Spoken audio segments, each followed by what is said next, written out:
What common knowledge went way over everyone's head? That there are no tigers in Africa. I was on safari in Tanzania, and two others in the truck were discussing how excited they would be to see tigers. I told them there weren't any, and they looked all disbelieving and crestfallen, like I was spoiling their fun. They had to check with the guide. I have a twin sister. I'm a guy. You'd be surprised how often I get asked if we're identical. Do you say, "No, her Johnson is bigger"? Started working as a service plumber, and I can't believe how many people are surprised when you say don't put grease down the drain. That's something I grew up with. The mason jar under the sink where you dumped the grease out of the pan. Too many people don't know that it shouldn't go down the drain. Okay, so some frequently asked questions. Number 1. What does grease do to my pipes? Grease, fats, and oils stick to the side and solidify. This causes the inside diameter to decrease and leaves behind a sticky, uneven surface that stuff can't slide over easily. This is especially bad if you use a garbage disposal. Question 2. What do I do with the grease if I can't dump it down the drain? Trash or a jar? Some people save it for cooking, some use a jar to prevent their trash from smelling, some simply dump it outside in their yard. Wipe the pan with a paper towel to further decrease what goes down the drain. Question 3. What about toilets? Crap and crap paper, nothing else. No wipes, not even the flushable ones, are safe. No tampons, no pads, no diapers, no johnnies. And finally, does hot water help? Not nearly as much as you think. Enough hot water will flush out almost anything, and liquid soap can help too, but in my opinion, it's easier and faster to just use a jar or the trash. I'm not sure how much our viewers are learning from this, but the narrator is getting loads of what are apparently just common sense facts of life. Now I know I shouldn't just be tipping all of my oil down the sink and should maybe get a plumber to check my pipes. So growing up, I always saw the videos of sea turtles or other animals suffering, disfigured, or killed by plastic soda holder rings not being cut before being thrown out. This, of course, stuck with me, and so when I worked in a hospital kitchen, I'd collect the rings from the soda restock on the shift and simply slice each ring. One day my coworker asked why I did that.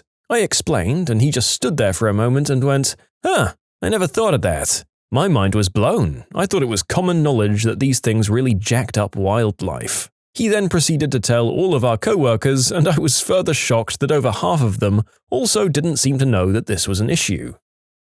Apparently, a lot of people don't know that pickles come from cucumbers. I've seen a lot of comments like this on Reddit. They're called pickles, as in pickled cucumber. My friend is also allergic to cucumbers. She ordered a sandwich and told the girl she had a cucumber allergy, and she got pickles in her sandwich and an extra on the plate. We were like, we said no cucumbers? And the waitress said, I know, that's a pickle. When I was a kid, I thought that when people got hurt, it was normal to get a shot, like a syringe. Turns out I have hemophilia, and my mum was really good at making me not feel like I was different. I used to work at a grocery store with a floral and gift department. We also handled balloons. Helium was going through a shortage at the time, and as a retail supplier, we were on lower priority from medical and military purchases. So there was about an 8-month period where we were completely out of helium. I had some version of this conversation at least 4 times. Can I get some party balloons, please? I can blow you up some balloons, but they won't float. Why not? We're out of helium at the moment. Why can't you just use air? I can use that, but they won't float. Why not? No helium. About 5 seconds of stupid face and silence followed by, what's helium? That dogs chase animals. I see so many people giving away their dogs because they're chasing my chickens. They're prey-driven animals. That's literally what most of them were made to do. How mummies were made. Growing up, I was obsessed with ancient Egypt and mummies. Even better, my dad worked as a mortician and would casually tell me how the things they did prevented decay. I wound up doing a presentation in 2nd grade about the process. I couldn't understand why I got sent to the counselor after that. Funnily enough, I'm now in school for archaeology and going on a dig soon. Seriously? I read a ton of books when I was a kid that went into excruciating detail about the mummification process. They know kids love that crap. The geography of the world. I was shocked that a lot of people in my campus thought that Singapore was in Europe. One of my friends thought Mexico was in Europe. I made fun of her all day. Then she recalled the time I said the Nile was in Africa, and with a very serious tone she said, "The Nile is in Egypt, idiot." That the moon can be visible in the daytime. Like, how can you go through life never noticing that? I had this conversation with my mother-in-law. My 2-year-old son said, "Noon," pointing to the sky, and I translated for him, and my mother-in-law says, "Silly boy, the moon is only out at night." Her face was priceless, like he didn't know the words, but he looked at her like, "Okay, but counterpoint, it's right there." Indian is not a language. In India, we have 30+ major languages and hundreds of local dialects. A pony is not a baby horse. I see this revelation a few times a year on the internet. A baby horse is a foal. A pony is a small horse, typically a few different breeds. As a general rule, if an animal's proportions are the same as a full-sized version, you're looking at a small adult, not a child. You can spot a baby horse or foal because they're super gangly and awkward, just like human teenagers. How to use an apostrophe. It's disturbingly common for people to automatically add in an apostrophe when they pluralize a word.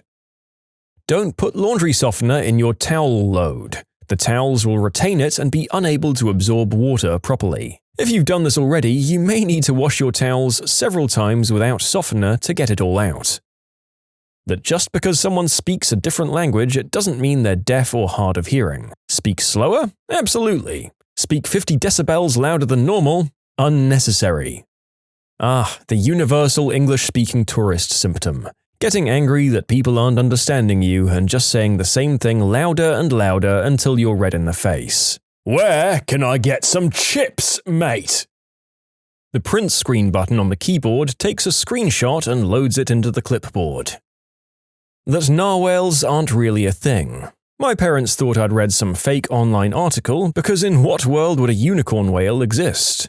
After a few minutes of looking it up on their own, they realized that these weird creatures are in fact real, and their horn is actually one giant tooth or tusk. They can sometimes have two.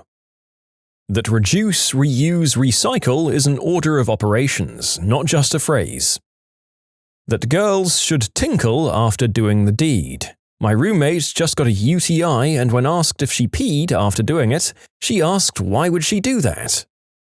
Basic human anatomy. My wife thought that the berries resided directly to the left and right of the twig in male anatomy, like engines on a jet plane.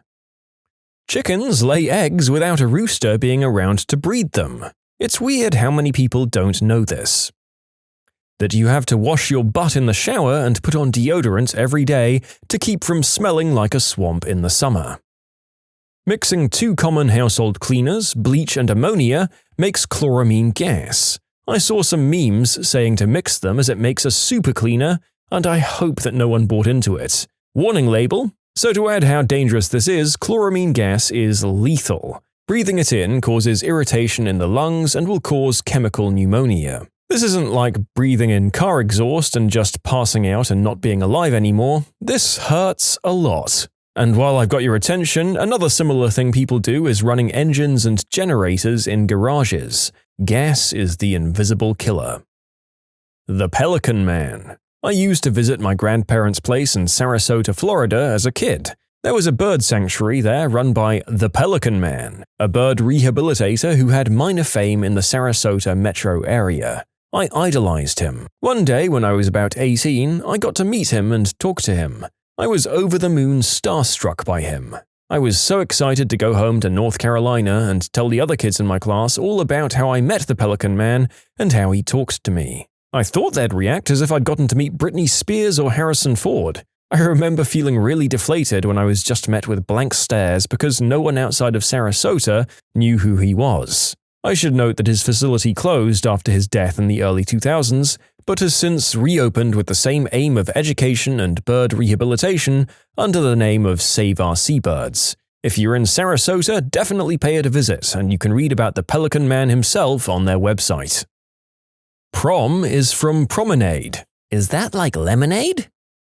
That the misuse of antibiotics is a legitimate issue. My girlfriend told me that she never finished her prescriptions because they give her extras, and then if she's feeling sick in the future, she'll take the extras. If you don't finish antibiotics, you're helping create drug-resistant bacteria. Every time I mention the fact that you can get ebooks and audiobooks online through your library, via Libby or Overdrive or some other borrowing services depending on what your library signed up for, there's always someone who's getting it as knowledge for the first time and is amazed. It's a great service, but they do a really bad job of advertising it. Catholicism is Christian. That Puerto Rico is part of the United States. Just for comparison, New Mexico license plates used to read New Mexico, USA because so many people thought they weren't from the US. Toasters have a tray at the bottom that you can remove to clean the breadcrumbs out. I knew about this, but I also never clean it. When driving, there's something in between gassing and braking. You can coast to let the car drag and slow a little before turns, exits, or to merge into slower traffic. That birth control being 99% effective doesn't mean you'll get pregnant 1 out of 99 times doing the deed. It means that, on average, if 100 couples do the deed for 1 year, then one of them will get pregnant. You can submit your own stories to be featured here on the channel. The story submission link is in the description below. And if you want to listen to some vibey music in the background, check out easymode, also linked below, and subscribe. I live in the Midwest around a lot of farmers and country folk. A whole bunch of us went out for a friend's birthday the night before Easter. The bar was playing one of those Charlton Heston movies where he was portraying Jesus, and I made a comment to my boyfriend about how I found it funny that everyone in the movie was white, considering this story takes place in the Middle East supposedly some 2,000 years ago. One of the guys in our group whipped around like someone just told him a nuclear bomb went off and was like, "What do you mean? Of course Jesus was white. Haven't you seen all the paintings in church?" The long and short of it, I had to explain and show him that different cultures portray Jesus in the skin tone of their choosing, when in reality, if he existed, he was probably pretty dark-complexioned dude. I'm pretty sure I ruined this guy's night. Browsing the threads of Twitter has revealed to the narrator all too many times that there are many, many people who cling to Jesus being white like it's the one thing keeping their lives together, and react aggressively to any claim otherwise, despite the fact that it doesn't change the contents or lessons of the good book one iota. They should probably think about why it makes them so angry. It doesn't matter.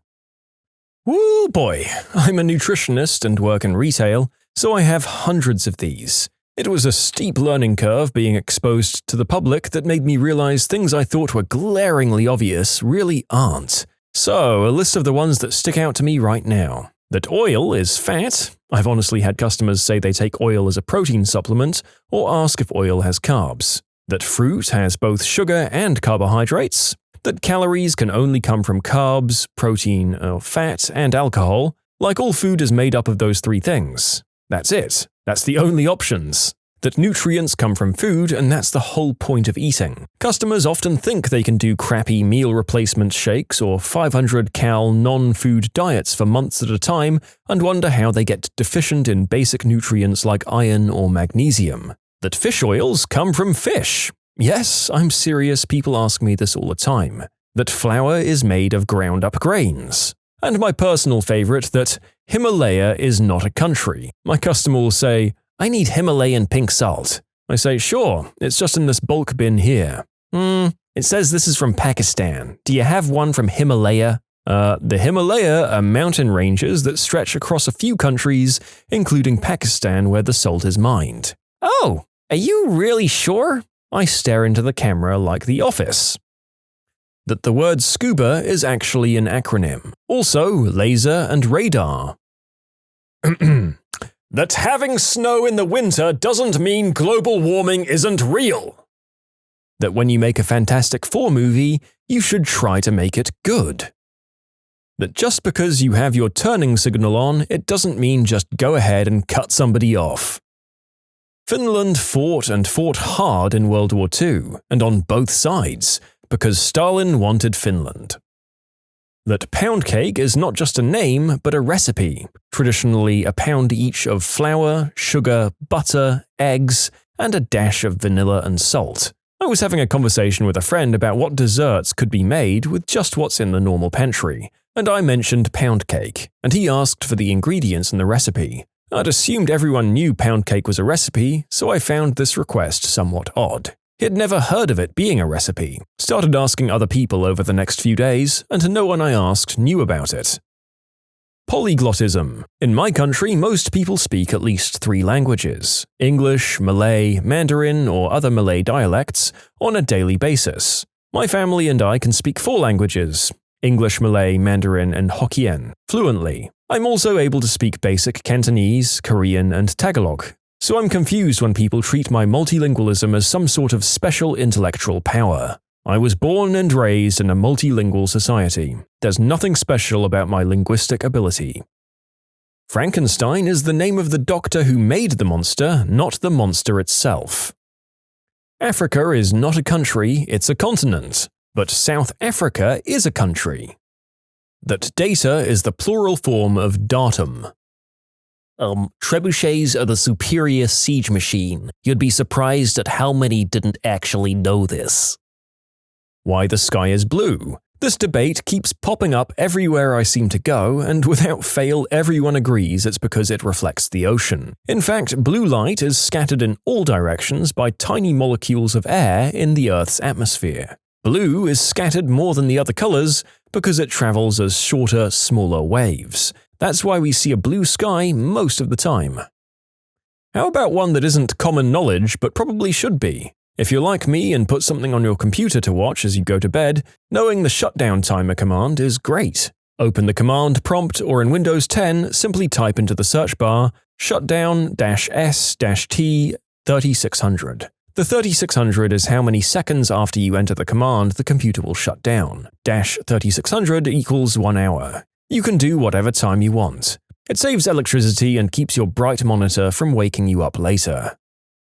That bees are female. The ones you see anyway. There are drone bees who impregnate the queen, but the worker bees are all female. The same with ants or any hive insect. The husband and I discussed this once and it completely blew his mind. I didn't realize he legit didn't know, so I let out a chuckle. And he thought I was making fun of his ignorance and got super angry. Now it's a joke between us, but I was seriously confused. And this isn't the same for all hive animals. Termites are not the same. They're a mix of male and female, but the queen secretes a hormone that suppresses reproduction amongst the workers.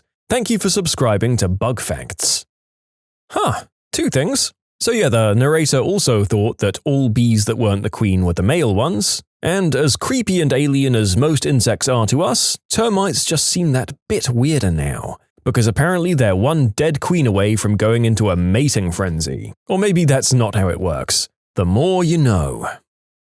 That Britain isn't a separate country from England. When I moved to the US, I lost count of the number of people who couldn't understand that I was both English and British. What really messed with their heads was when I pointed out I was also European. Please explain this to the people who make Outlander. I'm so tired of the whole "the Scots are fighting the Brits" crap. People, please, the Scots are British too. New England isn't a state, it's the regroupment of Maine, Vermont, New Hampshire, Massachusetts, Rhode Island, and Connecticut. Apparently I didn't know that 2 weeks ago. Evolution. I had no idea it would be considered controversial. Happened to mention it to a coworker like he asked about the book I was reading and it was on some biology crap, and among other things I said blah blah about how these evolved to do this, and the next thing I know he's flipping right the frick out on me like, "You can't seriously believe that nonsense." And then he bullied me the whole rest of the time I worked there and even recruited a couple of easily manipulated, dim-witted idiots who worked there to bully me too. You'd think he'd calm down after the first couple of hours, you know? At least by the next day, but nope. He stayed furious forever. Over me mentioning stuff that's taught from like grade 4 or something onwards. And I didn't even suspect that a moment of chit-chat about ants or something, I forget what the book was about, could erupt into any sort of problem. It was really startling, like I opened a whole can of peanut brittle and snakes popped out. I just don't get it. Either you accept the scientific method allows us to figure things out and experts can inform the rest of us about their field's accumulated knowledge, or you don't. And if you don't accept it, then how can you trust airplanes or heart surgeons or prescriptions or gas appliances or anything else done using science? If you do, then how do you justify trusting, say, the heart surgeon, but not the paleontologist or geologist? I'd met religious folks before, of course, but as far as I knew, they justified discrepancies between scripture and facts, like God causing evolution and that passage being a metaphor, rather than deciding the discrepancies mean fact is not fact. The guy's intense horror at the very idea that someone might trust science was a whole other thing from how normal religious people think. I hope. Maybe more people than I know feel the way he does, but they're just smoother and keep it quiet. And there's something bad the incident's done to me now. Now I'm less likely to trust religious people. Like, I try to avoid telling them anything about me because I'm afraid of another freakout, and I don't know what all the things are that they might find triggering. That Northern Ireland is a country, that it's within the UK and people use sterling there. That Titanic absolutely happened and it isn't just a movie. When you drive up to a big box store like Walmart, Kroger, whatever, one side says home or something similar, and one says fresh or something similar. Home is the non-food stuff, normally starting with a pharmacy section. Fresh is the food size. My partner had no idea and had just been guessing at which side to go in for the past decade. He just assumed people knew which side because they'd been there before. When I visited the US and Florida when I was 13, I was asked by an American woman, "What's it like living in an igloo?" I'm from Canada. I couldn't respond because I was baffled. We live in ice castles, lady. Do your research. You get fat when you eat more calories than you burn over a long period of time. Everyone seems to think it's because of carbs or fats or your thyroid, or because Mercury is in retrograde or some other mystical, mysterious BS. Computers. I grew up around computers and watched my mum use ours at home often, and I picked up on how to use it, troubleshoot, etc. Apparently, having common knowledge of computers is a rare trait that a lot of people just don't have. It's also apparently not common knowledge anymore for people to be able to count change, read an analog clock, or know the difference between north, south, east, and west. Also, this one's probably not common knowledge, but it's something that I learned recently that blew my mind a bit. You ever wonder the best way to tell which side the gas tank is on without getting out of your vehicle? If you look at the gas tank meter, you'll see the picture of a gas tank, and there's usually a little triangle right next to it. That triangle points to whatever side the gas tank is on. That Christians are Jews who believe Christ was the Son of God, and Muslims are Jews who believe in Muhammad as a prophet. They all still worship the same God, the God of Abraham. Most people think it's 3 different gods. It's almost as if they never actually read their religious texts. People having their lives figured out. Took me a lot longer to realize that most, if not all adults are not sure what the frick they're doing. What's the most disturbing thing you've seen when performing a background check on someone? The place at which I'm a board member fired someone this week for social media, posting pictures of vulnerable individuals and making fun of people with Down syndrome on a personal Facebook. A family member notified staff about the posting. The staff member thought it was outrageous to be fired from the Camp for Special Needs Kids for the posts. I can't believe I frickin' work with handicapped people all day. You're fired. Oh, but boss, I wasn't insulting the differently abled. Oh? I was talking about you. I wouldn't necessarily call it disturbing, but it was the deciding factor in not hiring somebody. We interviewed a guy for an entry-level position. His interview went well, and the other 2 people on the hiring committee were enthusiastic about him, but something about him bothered me. I don't normally check applicants out on Facebook, but I decided to in this case. His most recent post was something to the tune of, "Just got fired again, this is so much bullcrap." Someone asked him in the comments what happened, and his response was, "It was my 3rd no-call, no-show. I was too hungover to bother. Those buttholes had it coming for scheduling me right after a holiday." Entitled, irresponsible, and daft enough to broadcast it in a public post? Sign me up. I've had applicants say this kind of crap to my face in an interview. So what you're saying is that your last 4 employers were all out to get you? Seems plausible with no other explanation.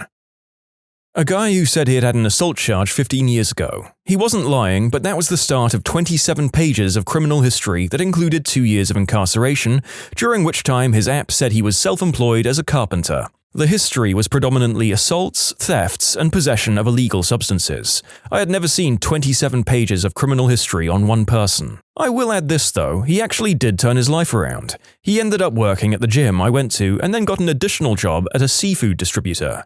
I would never have guessed that he was the guy that would turn it all around, but he did. We had a guy interview a couple of months ago who claimed he had a couple of DUIs in the past. Job doesn't require driving, so not a deal breaker, and they schedule him for a substance screening and physical. Then his background check came back. He didn't have a couple of DUIs, he had 13, along with numerous convictions for theft, assault, domestic violence, substances, etc., totaling 65 pages. He was promptly called and had the job offer rescinded. Boy, feels like you either get none or you get all of the quirks at once in some of these cases. Or the ones who only have a couple of minor offenses aren't problematic enough to be reported here, I suppose. He was hired before I started, much before, but I'd been doing an audit for our files and I noticed his background check had a conviction for his behavior with children, or something like that in the 80s. This was a man my boss regularly had play Santa at Christmas parties, where the children would sit on his lap. This was the moment I realized the president of the company was a fricking moron. But that guy got fired for insubordination like a year or so ago, so there's that. Frick, background checks for anyone that works with children. Not an employer, but I handle work comp claims. Just had a guy complaining complete incapacity while going on 4 trips to Asia and back, as well as hyping his business all on his Facebook page. Just sent a subpoena for his business records, so that should be fun. I used to work in a department that did background checks on potential childcare employees. One guy had been charged with assault of a minor by instrumentation when he worked at a church daycare and had subsequently been let go and charged. He was out on bail and applying to work in a different church daycare. The problem was that he'd only been charged and there was no conviction yet, so he didn't show up on any of the registries. I don't remember how I found out about the charge, but it was an accident. I think it was maybe a newspaper article or something. If an employer checked my background in Facebook, they would just see what a boring life I have. And you're hired. With minimum pay. Mine would just see a bunch of random posts that my mum tags me in, like 4+ a day, and nothing else. Not so much Facebook, but I will Google people. I Googled an applicant we interviewed and seemed to like. Unfortunately, their top results were losing their nursing credentials for writing fake prescriptions for controlled substances. A few years back. And a recent police arrest for driving under the influence and having prescription substances without a prescription. It actually made me sad as they seemed likable, but off. Unfortunately, not in a place to risk trusting someone with such a poor history of judgment and addiction issues. Question. I deleted all of my social media accounts. Is it a red flag to not be involved in social media? No, employees might think you're just hard to find, or if your name is common enough that they can't find the right John Smith. I get assigned interns to work with me based on a term or year from the university nearby. I make it a habit to do a quick Facebook search, so I'll recognize their faces from the dozen of other interns when they come in. Lots of party pics, smoking green herb, which is legal here, so in the same realm as those party pics, and women in almost no clothing. Also, lots of mirror ab shots, though my field is largely female-dominated. All I look for is the profile picture, I don't do any digging. All the interns I've actually seen get hired have had very normal profile pictures. You know, smiling, with friends, on a hike, etc. Not because of their pics, but because they're the kind of people who understand professional versus private life, and what is appropriate for public viewing.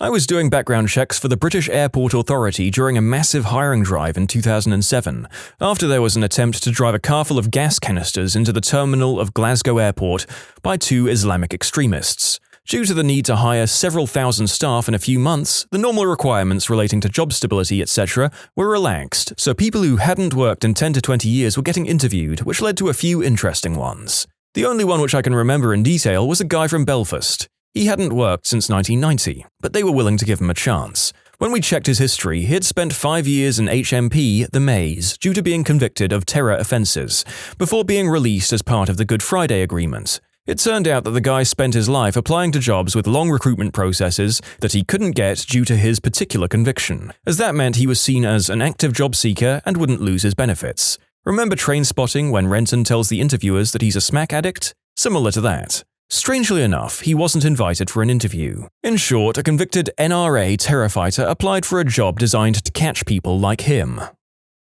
I work for a background screening company. We do not do social media checks, though we are incredibly thorough, because it can lead to a world of problems. For instance, if you find out that an applicant is gay and deny him the job because he has a criminal record or something, not because he's a homosexual, he can claim discrimination and sue.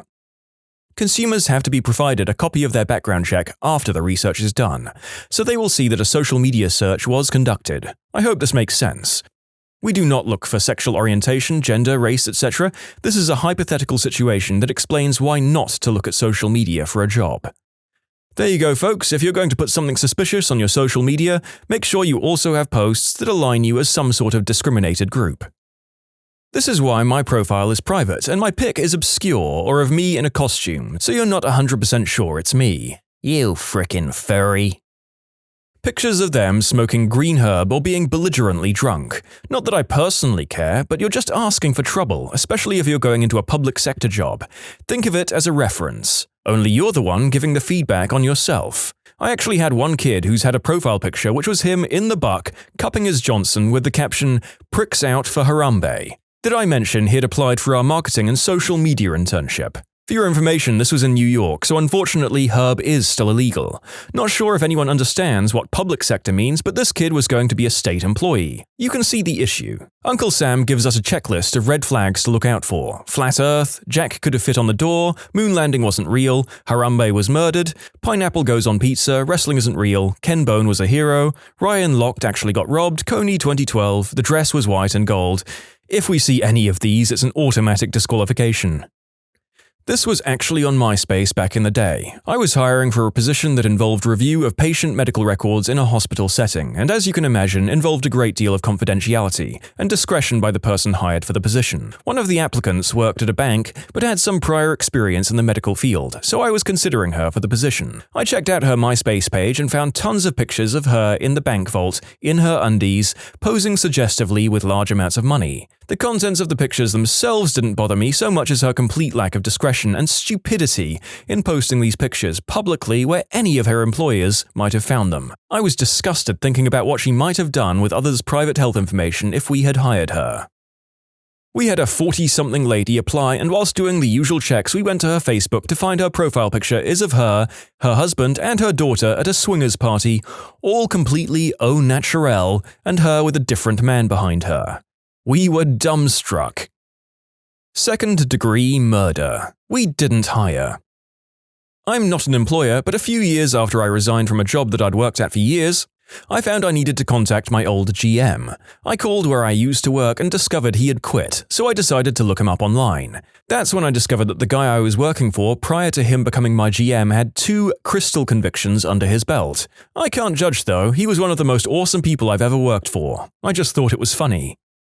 You can submit your own stories to be featured here on the channel. The story submission link is in the description below. And if you want to listen to some vibey music in the background, check out easymode, also linked below, and subscribe.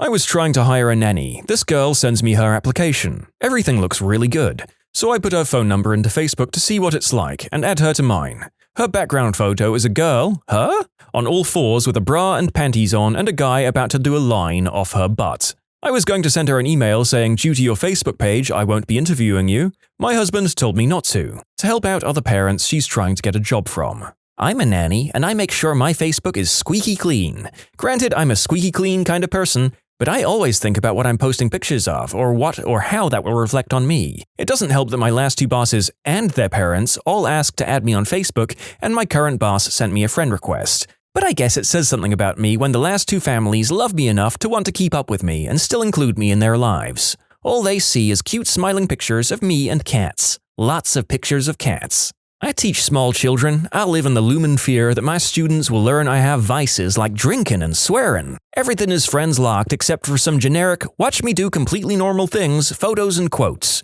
The rule I tell younger people is it something you're comfortable with your boss, grandparents, or a small child seeing? I had a reference once tell me that they had let the guy go for stalking his ex-wife from the company phones. That was his reference. One guy was a huge Phillies fan. End of story.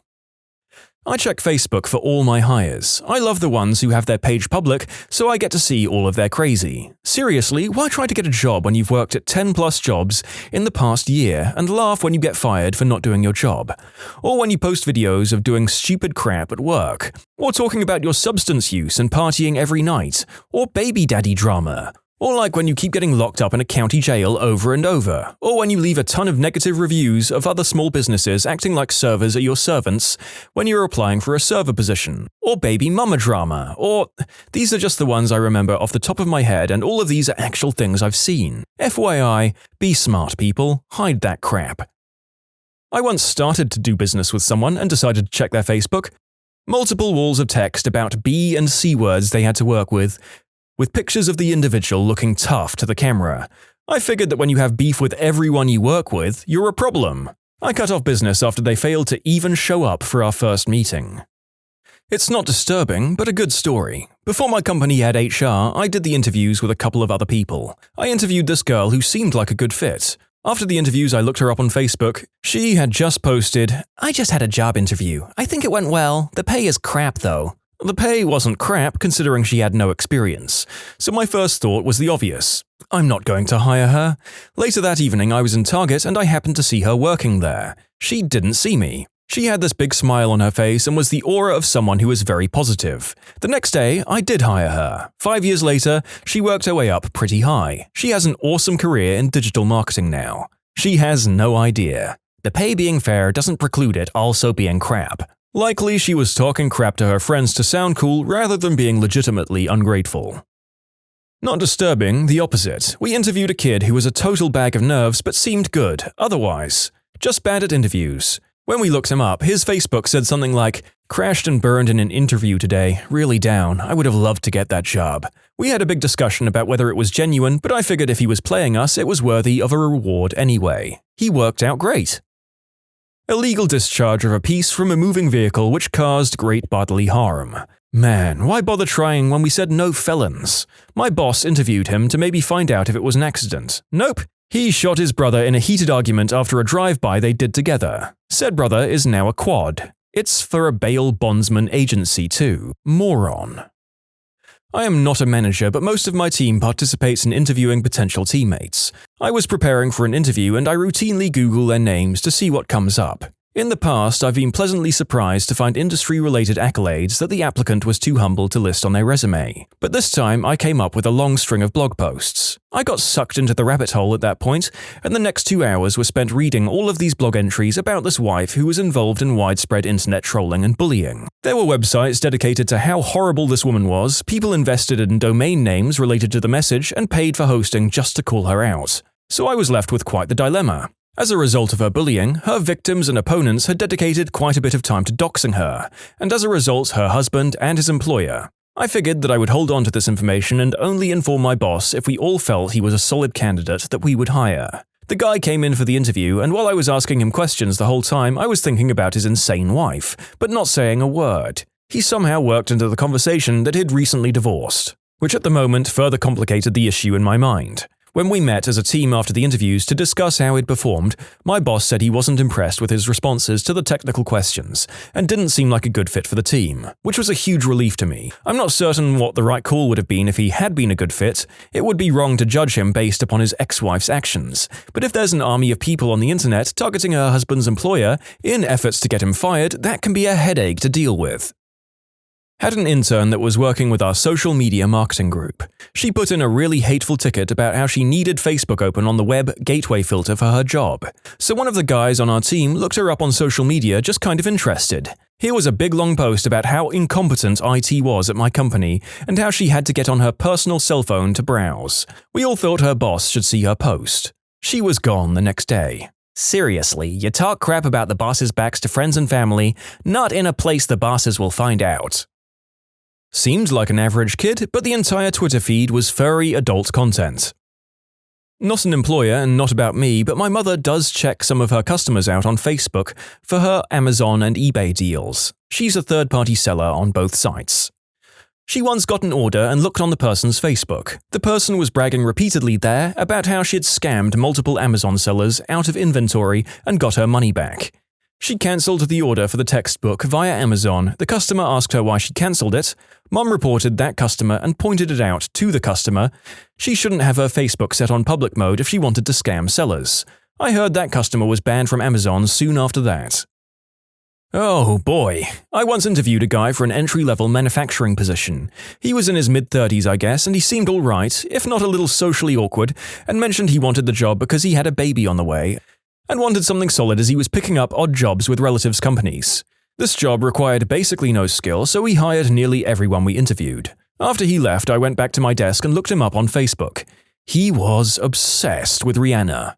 Photoshopped himself into pictures with her, had her as his cover photo, and had a lot of softcore adult content with her head photoshopped onto the models. Nearly every one of his status updates were about her. It was freaking weird as heck. The kicker, though, was that his profile picture was him with a photoshopped picture of a pregnant Rihanna with his hand on her belly. He did not get a call back. You know what? I'm starting to think that he might not have actually had a baby on the way. Used to be a staffing consultant and had to background check everyone. Had somebody with first-degree murder pop up. That was pretty weird considering we do the backgrounds while they're in the office. Had another guy have a B&D pop up, and he wanted to explain. He and some friends broke into a co-op and put all the feed against the door so the owner couldn't get in. It was meant to be a prank, and now it's on his record. My supervisor wouldn't let us hire him, which I thought was lame. Don't do dumb things as adults, kids. I interviewed a guy in his late 50s. He hadn't worked for years as he had been a single parent to 4 kids. He passed the interview, support position working with elderly people. We then went on to discuss a DBS check, which is where you check any criminal record. He said it would be fine, he didn't have a record. He then asked me how long records stay on the system for. I said, "What am I looking for? Forever." "Oh," he said. "Well, I do have something to admit to. My wife said I shouldn't say anything about it, but I guess I'll have to. When my first wife left, I couldn't work because of the kids, so I got involved in adult films. I'm not sure how, but it led to films involving the kids, and I was sent to prison." The room went silent. I honestly did not know what to say. I was just aware that I was in a room, alone, in an empty office with this disgusting, vile man. He must have known and said, "I'll take it I haven't got the job." I said, "Sorry, no." And he left. I wish I'd said more, but I was so shocked and a bit scared. Red pill and racist pages they've liked or commented on. Some guy had an incredible resume and interviewed really well. Then we saw his comment on Mexicans and one particular recent school shooting. Yeah, we passed. Not an employer, but when I was working at my last job, my supervisor would always come up in my suggested friends. I'm quiet and reserved, so she was probably curious. I had a goofy, memey profile picture and a cover photo of Louis Theroux at the time. Don't think it would have been too disturbing. I recently took a promotion and I'm working on my replacement in my prior role. The job requires you to be extremely reliable and able to work with generally no supervision. We're taking our time and doing several levels of interviews as well as informal meetings such as dinners or lunches. Those tend to catch people off guard and I get free food. 2 weeks ago, I was poking around a lady's Facebook page, and most of it was pretty normal, until I found her comment on an article about a cop shooting a dog. She referenced the owners of the dog as monkeys, these people were African American, and sided with the cop on shooting the chained-up dog. Her profile was extremely professional except for the article comments. The monkey comment was just the tip. This lady was a full-bore racist. Ex-prisoners. What's the most disturbing thing you've ever heard or witnessed from a fellow prisoner? As the narrator, I feel inclined to warn people that there are some pretty extreme descriptions of violence in these posts. I really mean it. I've done a few grim videos in the past, but there was at least one story here that I had to take a long walk after. You've been warned. One of the women I was in with was in for life. The reason that she was in was because someone had sold her fake smack, so she had decided to murder this person. She goes to their house, cuts the gas line, and burns the house down.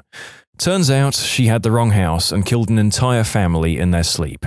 She tried to punk me out a few times, but I don't take people seriously if we can't communicate, like intelligent human beings. She was obviously trying to avoid herself in all areas. It was really sad. Had a pool table while locked up. Nobody used the cues or balls to do stuff, because if you got our pool table taken away, you'd better hope they took you away from us too. If fights drew blood, everyone would come out of the woodwork with their little hand towels to clean up all the blood before the COs would come out. I have a very funny image in my head of several thuggish dudes cleaning up blood from a fight. "Oh, you missed a spot, Reggie. Sorry about that, Todd. I'll get right on that." 6 months in Rikers Island, New York. Watched a girl try to drown herself in her cell toilet for 2 hours, just running her head in, trying to stay under, while COs stood and laughed. When they left, she peed on the floor to flood the cell to get their attention again. Not a prisoner, but my professor works with prisoners. She told us she had this client that had recently got out of jail, telling her that the most enjoyable thing in prison was the group's therapy session. He said, "I really love the group therapy because it gave me ideas of other people's emotions when confessing their crimes. It taught me the emotions I'm supposed to feel when confessing in court again to reduce my sentence next time." She was really surprised that this serial killer is that honest, and she was really spooked at the same time. Oh god, there's someone taking acting courses in prison for how to get a shorter sentence so that they can get back out and commit more crimes quicker. I went to jail for about 3 weeks because of driving with a suspended license. We all slept in these huge rooms with bathroom and living area connected. About a week in, I hear some guy get up and use the small microwave that we're given in the living area to make stuff hot like ramen. It's not normal for the microwave to be used after lights out, but I figured that maybe he had a roll or something he wanted to heat up and munch on before sleeping. The guard posted on the far wall never said anything to him or even got up from his seat, though I could tell from my bunk he was watching the inmate. So the guy comes back to the bed area and walks right past me with his bowl in his hands. I close my eyes and try to go to sleep, but the silence is shattered by a blood-curdling scream from a couple of rows down. The guy had filled a bowl with baby oil and heated it till boiling, and then poured it on some guy's face in his sleep. Found out later that I had some kind of fight a few days earlier and the baby oil guy was out for revenge. Burn guy had third-degree burns on his face, neck, shoulders, and chest. Baby oil guy was taken away, and we never heard from him again. Also, we lost our microwave, so to heat things up we had to use hot water from the sink and just let stuff sit in it forever to heat it up. Sucked to be sure, but not as bad as being covered in boiling fricking oil. This is why you can't have nice things in prison. My dad was telling me about how in the POW camp in Colditz in World War II, officers had to eventually ban fricking everything because stuff was being used to either smuggle in contraband or be used as tools for escape and whatnot. Pretty much the only luxury the prisoners had was fruit jam, until a man was found in the yard one day, blinded by the moonshine that was made from it. So this jam was banned too. Well, they may have taken 99% of our luxuries, but at least we still have the delicious jam? Actually. Oh god damn it, Barry. I was in a holding cell for unpaid tickets once. It was way overcrowded. They brought in a new guy who complained right as he entered. "Ah, hell no. There are too many people in here, man." He sat quietly for a few minutes while another inmate talked crap to the annoyance of most everyone else. Finally, the new guy, who was bigger than anyone else in the cell and clearly the most veteran inmate, walked up to the talker guy. "Sorry, man, I ain't sitting in here no more. It's too crowded. You need to shut the frick up." He then punched talker guy in the face and then went to the door and started pounding it. "Guard, I just punched this dude. Come get me." The guards were already on their way, and as they pulled him out, he left with these words of wisdom and commands to the guards. "Y'all take me to solitary. I take the assault rap because it's too frickin' crowded and hot in here. It's inhumane to keep so many people in here. Take me to solitary." I envied his clever escape and reminded myself that I was only there for a traffic ticket, and as much as solitary sounded like heaven, it might not be worth emulating his departure strategy. Never been to prison, but when I worked in the ER, I saw a lot of prisoners come in with all sorts of injuries, but two really stand out. The first one was a guy who was shanked in the abdomen and his intestines were literally hanging out. I remember he was stone-faced and wasn't saying anything, just looked straight ahead. I'm sure he'd been given pain meds, but still. We slid him on the stretcher and I remember I went to move him up the bed a little bit, and as soon as I started to slide him up, he grabbed my arm and said, "Hold up a minute, homie, that hurts a little bit," in the most nonchalant voice I've ever heard. The second was a guy who tried to kill himself by stripping into the buck and just laying on the cold floor for hours. The floor was so cold, it ended up dropping his core temperature to around 92 degrees Fahrenheit. A quiet kid we called Harry Potter because of his glasses. He was pretty young and definitely lacking in street smarts, and we could never figure out why he was there, until we caught the news from a guard that he threw a pot of boiling water on his wheelchair-bound grandma because she was being too loud while he watched his favorite TV show. Out of all the sick crap people were locked up for, that one is pretty hard to swallow. If you ever got locked up, remember to always be respectful of those around you because you never know what kinds of messed up people are in there with you.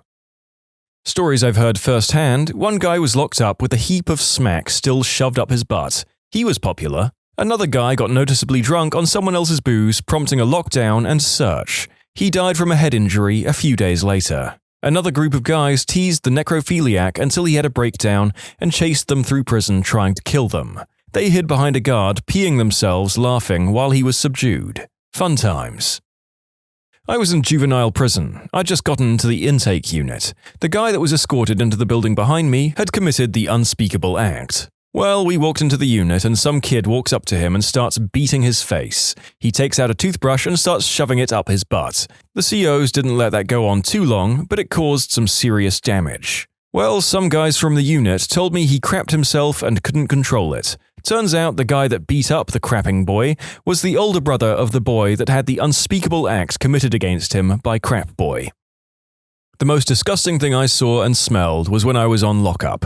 This one inmate took a coffee bag, filled it with 3-week-old bodily fluids.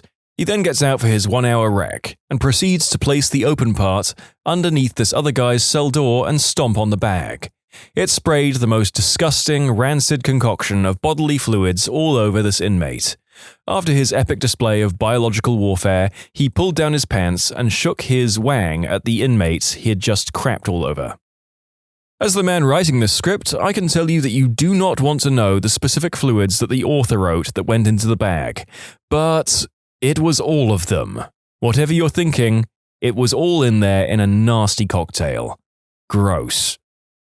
I pleasured myself in a holding cell, not knowing there were cameras watching me. 2 officers walked in telling me to put my wang away because there was a lady watching me on the cameras. Honestly, I was so mortified that I forgot that I was about to get reamed in court. How in the heck did you get in the mood to crank it before court in a holding cell? What the frick else am I supposed to do? 20 hours on a wooden bench with no shoes on, and the floor is so nasty you don't even want to touch it. Ah, the old forlorn nut. Caught guilty of underage drinking. A guy that was there when I got there gets up after an hour or so of me coming in. He goes and sits down on the toilet that's in the same small room as the 10 of us guys that were there, right in front of the window to the officer's desk area/office, and has explosive diarrhea. It's horrible, breathing through our shirts for 2 hours. New guy comes in and is told from an experienced player that he should try and make himself throw up so he won't be in as long. They release you when you're sober. So what's he do? Puts his drunk head into the toilet bowl, rests his face on the seat, and passes out. It was a gross, gross day. Obligatory, not me, but someone I know. They went to federal prison in Ontario for getting caught with a lot of substances. Anyway, he told me that they put smack addicts in with the general population, but they're given a small cup of methadone each morning at a certain time, and they'd sit in the chair and wait for their bodies to absorb it. What some guys would do, though, was shake in their chairs to try and stave off the absorption, and then when they'd get back in their cells later, they'd induce vomiting into a sock inside of a can and use that as a filter. Then it was for sale. Yeah, doing regurgitated smack is a thing in Canadian prison. Severe violence and death of an infant warning. I did a few years in a state prison and saw and heard a lot of brutal, crazy stuff. Murders, the unspeakable act, fatal amounts of substance use, riots. But the one thing that's never left me was a story a guy told me about his murder case. He was babysitting his girlfriend's new baby, a few months old, and the baby wouldn't stop crying, so he put it in a pillowcase and slammed it against a wall for 20 minutes. He said he knew the baby was messed up after the first hit, but he just kept going. Said it was like a bloody pulp sack. Stuff really messed me up. Also, one of the other bad ones I saw was a guy get stabbed through the eye with a 10-inch knife. Dude dropped, killing him instantly, and he never saw it coming. A couple of people put him in a laundry cart, and the COs didn't find him for about 10 hours. The guy who killed him was 19 and serving an 11-month sentence. He said he just wanted to know what it felt like to kill someone. They convicted him, federal, for capital murder, and he got like 99 years. Unfortunately, there's a lot of young kids who go in with small sentences and never get out. Worked at a maximum security mental health facility. A guy talked about how he didn't understand why he was having nightmares about boiling lobsters alive. This was 5 minutes after he talked about how he killed his ex-girlfriend, cut her up, and boiled her head because she was accusing him of cheating. Oh, and how if he could just talk to her parents, they would understand because she wasn't a good person. I was in administrative isolation, and there was a guy across the way who kept smearing his crap on the plexiglass so the COs couldn't see inside. The guards were sick of his crap, quite literally, so one night when he did it, the CO on watch dared the guy to lick his own poop off the glass. He did. Christmas time in jail. It may have been Christmas Eve, not sure. Many years ago. Night time. Around 8 p.m, I guess. They had huts, which could sleep about 20 guys each. I was in the short-timers hut. For some reason they called the long-timers long sweeps. No idea why. Anyway, a bunch of long sweepers started gathering around our hut, just outside the chain-link fence. Massive guys, tats on arms, and even fingers, and all carrying a little something in their fist. Group gets up to about 12 guys, all standing around silently, saying nothing, and we were getting pretty nervous. Then, just as it gets dark, a couple of little possums crawl down out of one of the trees. Little Aussie sugar gliders. Yeah, they really can fly or glide between the trees. Here's a bunch of the biggest, baddest dudes I've ever seen, standing around waiting to hand-feed little possums bread and sugar. They were very gentle with them. My brother told me a story about pre-prison when he was in jail. He bunked with a substance addict who was seemingly just dope sick as frick. He said he was moaning and groaning all night. He tried to tell the COs he needed help, but they ignored him, left him be. Then he puked all over himself, and the COs still wouldn't help him. They just left him there all pukey. Then after a while he started seizing. He had 2 seizures. COs did nothing. They thought he was faking. My brother said about an hour later he stopped making noises. He was silent, so he checked on him. He was grey and unresponsive, totally slipped away. Fricking buttholes let a technically innocent man die of benzo withdrawal overnight. I've seen COs ignore a man who was having a seizure on 3 different occasions. Also same man every time. It was the scariest thing to witness someone dropping and having a seizure, and the guards were just laughing it off like, "Don't worry, this happens every time he's here." It was fricked up. They did get him help, but they didn't seem to care too much either. Oh, I have one. My friend was a former medical assistant at a local prison. She told me a pretty gross story that happened a while back. One of the inmates, a male, was being manipulated by one of the COs. The CO made the inmate give him oral, and when he tried to tell someone about it, no one believed him. So after the end of oral, the inmate saved the semen in his mouth, spit it in a napkin, and had his family send out the semen to get tested, and that's how the CO was caught. It was on the news and everything, I'm pretty sure. Honestly, as awful as that story is, I'm just glad to be posting one that has an element of justice in it, since most of these are stories of just the awful stuff that goes on inside these places. Mum was a CO at Hancock State Penitentiary in Georgia. Here are my favorite 3. The nicest guy in the place asks my mum if she wants to know what he's in for. He told her that he caught his wife cheating, so he just went and sat in his recliner to calm down. She came out and wouldn't stop apologizing after he told her to leave him alone, so he literally cut her face off. During a riot, inmates are doubled bunk in solitary confinement for a weekend. A young kid, presumably a snitch, was locked in with a significantly larger and older gangbanger notorious for the unspeakable act. The kid spent some time in hospital. You don't need details. Mum came upon a man who was stabbed in the skull right before his release. 6-inch shank sticking out of the top of his head. He kept calling out for his daughter. He didn't make it. Job screwed my mum up to the point where she started smuggling substances into the prison, and we no longer have a relationship. Don't go to prison, folks.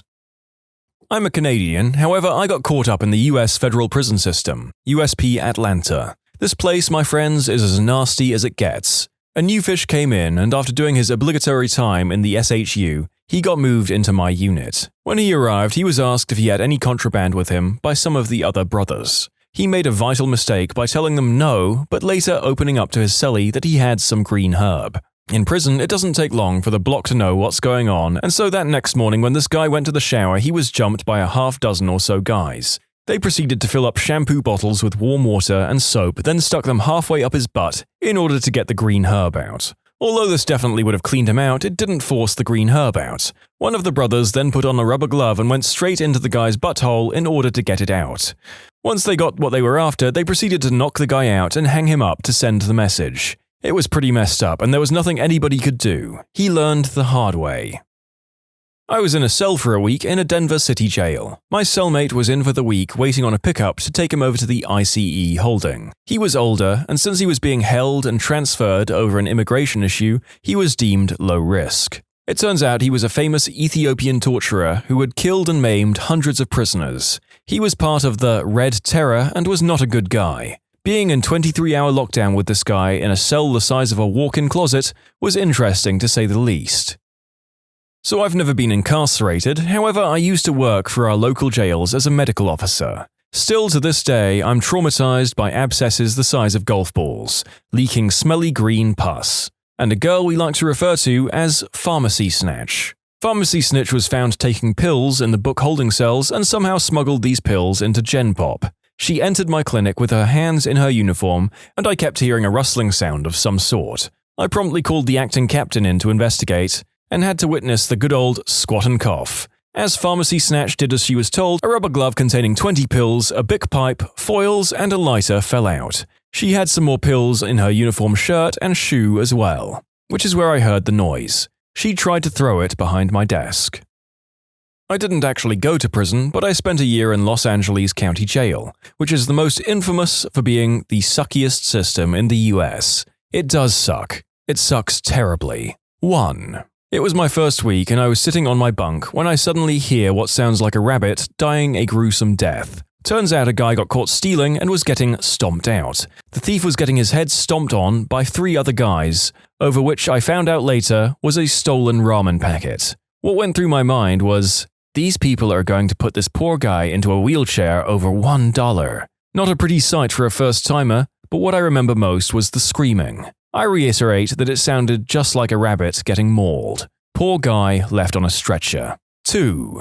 I heard this from an OG who's been in and out of the system. Apparently upstate, in prison, there's a guy from Grape Street Crip who went by the name Purple Passion. Supposedly, Purple Passion was 6'3", 250 plus pounds, and who once he found someone he liked would KO the unfortunate victim and reap the spoils. If he likes it, he'll leave an unwrapped and bitten Snickers bar. If not, then a wrapped Snickers bar. Now, what went through my mind was how could someone be so cruel yet so considerate as to plant a Snickers afterwards? Also heard of others, if not the same person, going by a different name, Snickers Bandit, and El Hoto Magnifico Caliente. 3. You can hear a popping sound, closest I can describe, when someone is stabbed. 4. The Asians, or others, used to have their own exclusive dorm, but that was revoked in the early 2000s when an inmate was killed. I can't remember whether it was over a gambling dispute or because he'd done stuff to kids. Supposedly, there was an attempt to conceal the killing by snapping the bones of the deceased and dismembering the limbs with crude instruments. They then stuffed what parts they couldn't flush down the toilet into the laundry cart. 5. Inmates are housed in either dorms, 60-foot by 90-foot rooms that hold 64 to 96 people, or in cells. I was housed in the former. So we're kept in these concrete boxes, and when a riot pops off due to interracial disputes, there's no place to escape when they start sending in tear gas grenades. If you ever found yourself in one, smear baby oil or Vaseline on your face and wrap a wet towel or t-shirt around. 6. Offenses involving children are frowned upon, even if consensual. There was this one guy, first-timer like myself, who'd apparently given substances to a 15-year-old girl, and they did it. We're sitting in the day room, and he's telling us this like it's something to brag about, and assuredly it got everyone's attention. There were 2 other guys he shared his cell with, both having come down from prison for an added charge. After retiring to our cells, we hear a yell and a scuffle. Turns out the man in question was getting his own comeuppance in non-consensual relations. The entire cell block was cheering this on. The raucous eventually recedes and then silence. Slowly, the smell of feces just permeates throughout the block. The guy had the unspeakable act committed against him, and from what I heard, he stayed under his bunk until the next shower day when he rushed out of his cell begging the guards for help. The food was inhumane. No identifiable meat, plus everything had to be able to be eaten with a spoon because they weren't about to hand out forks and knives. Fun few days. Yep, a family member of mine was in jail for a couple of years for carrying green herb. Don't ask, he was in there way too long and the whole situation was super messed up. He said one of the worst things was the food. They had to eat some mushy Bologna stuff that made him gag when he even talks about it. He said they saw a starving cat outside once and they put the Bologna out for it to eat. The cat smelled it, shook its head in obvious disgust, and ran away. Holy crap, I thought they were about to eat the cat. I was sent to a woman's prison for about 5 years, and there was a girl in there who was famous for getting high on crystal while babysitting an 8-year-old and then killed the kid. Another one that I found disturbing was a girl who threw her newborn into the trash after she went into labor at home. I mean, you hear about this kind of stuff all the time and it's messed up, but then to be surrounded by people who've actually done it is freaking nuts. Also, it was heartbreaking to see mothers getting visits from their young children. Always tears from both parties because mummy still can't come home. A lot of these women were actually good people who just made stupid mistakes. What's the most embarrassing thing a parent has done to you? For those who didn't grow up in a time where you shared a phone with multiple extensions with your parents, consider yourselves lucky. For those who did, me. Hi, it's Kerry. I was wondering if you were going to the mall tomorrow. Girl I liked. Yeah, I think so. It's Saturday, so I usually go with my friends. Me. Well, if you're there, do you want to, meet up somewhere and have lunch? Girl. Yeah, that sounds good. Where do you want to go? Well, I was thinking… There's a click, some numbers dialing. Mum. Hello? Me, yelling upstairs. Mom, I'm on the phone! Mum, through the phone. Carrie, are you on the phone? I was calling my friend Riva. She's having some people over tomorrow, and I wanted to know if she wanted any potato salad. Me, yelling upstairs. Mom, I'm on the phone with Susie. Get off! Mom. If you want, I can make a little extra so you can take it to judo. I know how you get tired after class. Oh, I hope I get to go this week. You look so handsome in your judo outfit. Click. Me. Sorry, Mom can be so embarrassing. Mom. I don't think she's there anymore, honey. My dad was worse. I distinctly remember having a conversation with my best friends over the phone about a boy I liked, and my dad just chimed in with, "Oh, who's Jackson?" because he'd been listening on the other line the whole time. Had my first boyfriend in middle school and brought him home one time. At one point, my mum made him bring me my clean laundry. And by that, I mean a single pair of pink High School Musical underwear. I cried from embarrassment, but he was actually pretty cool about it and comforted me. Then, he cheated on me. My dad, influenced partly by Bad Boys 2, decided to mess with my boyfriend on my first date by acting like a real hard man. He filled a whiskey bottle with tea, then when he answered the door, he chugged the whole thing while staring my boyfriend down, then tried to break the bottle over his own head. The date was cancelled due to the hospital trip, and I became known as the girl with the bat crap insane father. "Don't concuss yourself this time," became the running joke once I was able to get a date again. That's incredible, and I want to know whether the father knew the risk involved or was just actually stupid enough to try and emulate something he'd seen on TV. I want to know what the hospital people said.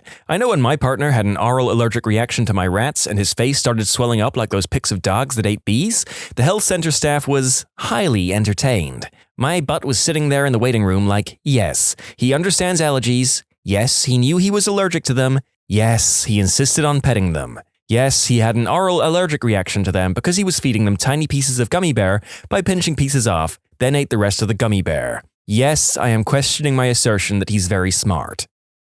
When I was a senior in college, I was working a part-time job. They offered to make my current position full-time once I graduated. Before I got a chance to respond, my father found out and contacted my supervisor expressing concerns about the offer and the fact that I was still in college. How my father found out still boggles my mind, but when my supervisor told me that my dad called him, that was probably the most embarrassing thing either of my parents have ever done. I spoke to my parents a few months after it happened, and the only thing they considered wrong with the situation was that my supervisor told me my dad had called. Another story for your entertainment, when I was in 7th grade and went to a youth conference with my church. All the students got a free t-shirt and people were signing each other's names on them. This one girl signed mine, dotted the I with a heart and left her number. Well, I get home, my mum was doing my laundry and finds said number. Yep, you guessed it, my mother called the number and told the girl I needed to focus on my education and didn't have time for girls. After I submitted a job application to a manager when I was 16, my mother barged up and started going on and on about how I was really shy and not much of a people person. Yeah, that's what a manager wants to hear about an applicant for a customer service job. What the frick was she planning on doing? I don't see how anyone could think that was a good idea at all. When I was 8 years old, I was obsessed with the new Charlie's Angels movies with Cameron Diaz, Lucy Liu, and Drew Barrymore. There's a scene in the movie where Drew is dressed in a patriotic jumpsuit at the NASCAR racetrack, and I really wanted to have that outfit for my Halloween costume. My mum is a costumer, and God bless her, made my costume from scratch to resemble Drew's jumpsuit. Well, as you can imagine, an 8-year-old girl does not have the cleavage to fill that jumpsuit out, so my mother decided to add a massive fake chest to this costume. I was mortified, and for some reason she could not take them out. So for Halloween that year, I had my arms crossed all of trick-or-treating. I still look back at the pictures from that year with deep anxiety. She Googles my boss's number, called him in his office, and asked him to put me on the phone. In his office. I was in a meeting with a client. I didn't answer her call on my cell phone in the middle of a workday. She wanted to gripe about my stepfather and wanted to talk now. No emergency or anything, she just wanted to talk and gave zero craps about the consequences of her actions, as per fricking usual. And that's the day my boss and pretty much the entire company lost respect for me, when the mum of their co-worker called him on his boss's office to talk about personal crap. A few months later, I resigned. There was nowhere to go in that place anymore. My mom did this to me when I was 18. She turned up at my job on my day off and talked to my boss about all her personal problems while being really clingy and trying to win his approval and start dating. I was on probation and the manager had no time for that crap, so I got a call to not come back. I had no idea that it had happened at the time, and it wasn't until a few weeks into looking for work that she decided to tell me about it. She had always done embarrassing crap like that my whole life, but that's when I realized she would mess up my chances at my livelihood and a decent career. So I never let her find out where I worked ever again. Not the name or anything that could be used to track it down. I wouldn't even tell my relatives specifics if I thought they might let it slip to her. I also didn't live with her, so she couldn't read my mail or pay stubs either. Is anyone else getting baffled at apparently how common it is for mums to completely ruin their children's ability to obtain and keep jobs? I can't believe that any of these people lacked the social intelligence to work out that it could only go negatively.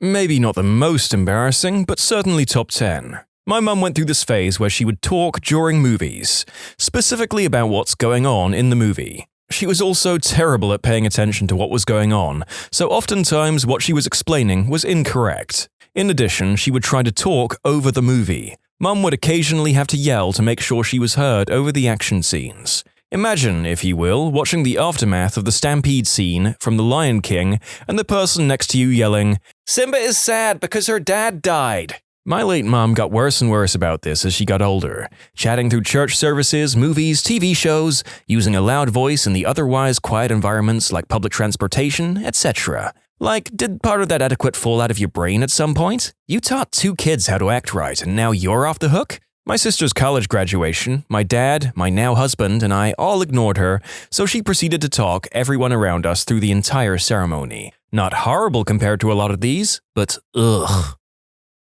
Unfortunately, this isn't a fun story.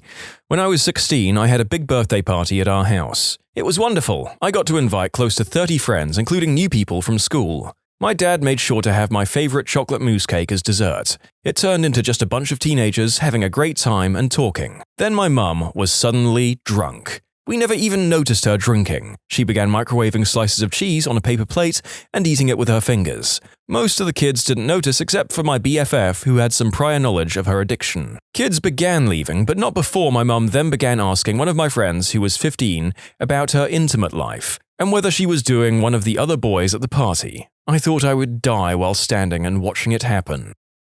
I had a male friend come over after school, and my best friend/neighbor was going to join soon after. They were dating at the time. Anyway, we get off the bus, started walking down the alleyway, and noticed my mum pulling out of the driveway. So we walked up to the car, and I asked where she's going. "Mum, we're heading to the grocery store. Do you need anything?" Me? No, I think I'm good, Mum." "Okay, well, I noticed the cucumber in your room was looking a bit soft, so I'll grab you another one." My friend looked like he was actually about to pee himself. Was there an actual cucumber, or was she just messing with you? Oh, she was definitely just fricking with me, but she did come home with a cucumber. I'm 21, and my mum still tries to order my steak for me. I ask for medium rare, and she says, "No, he'll have medium." And I say, "No, medium rare." And she goes, "Okay, whatever, that's fine."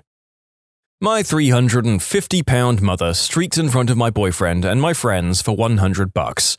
I was only 16, and that image still haunts me. My butthole of a stepdad thought it'd be funny to give my alcoholic mother money to mortify me.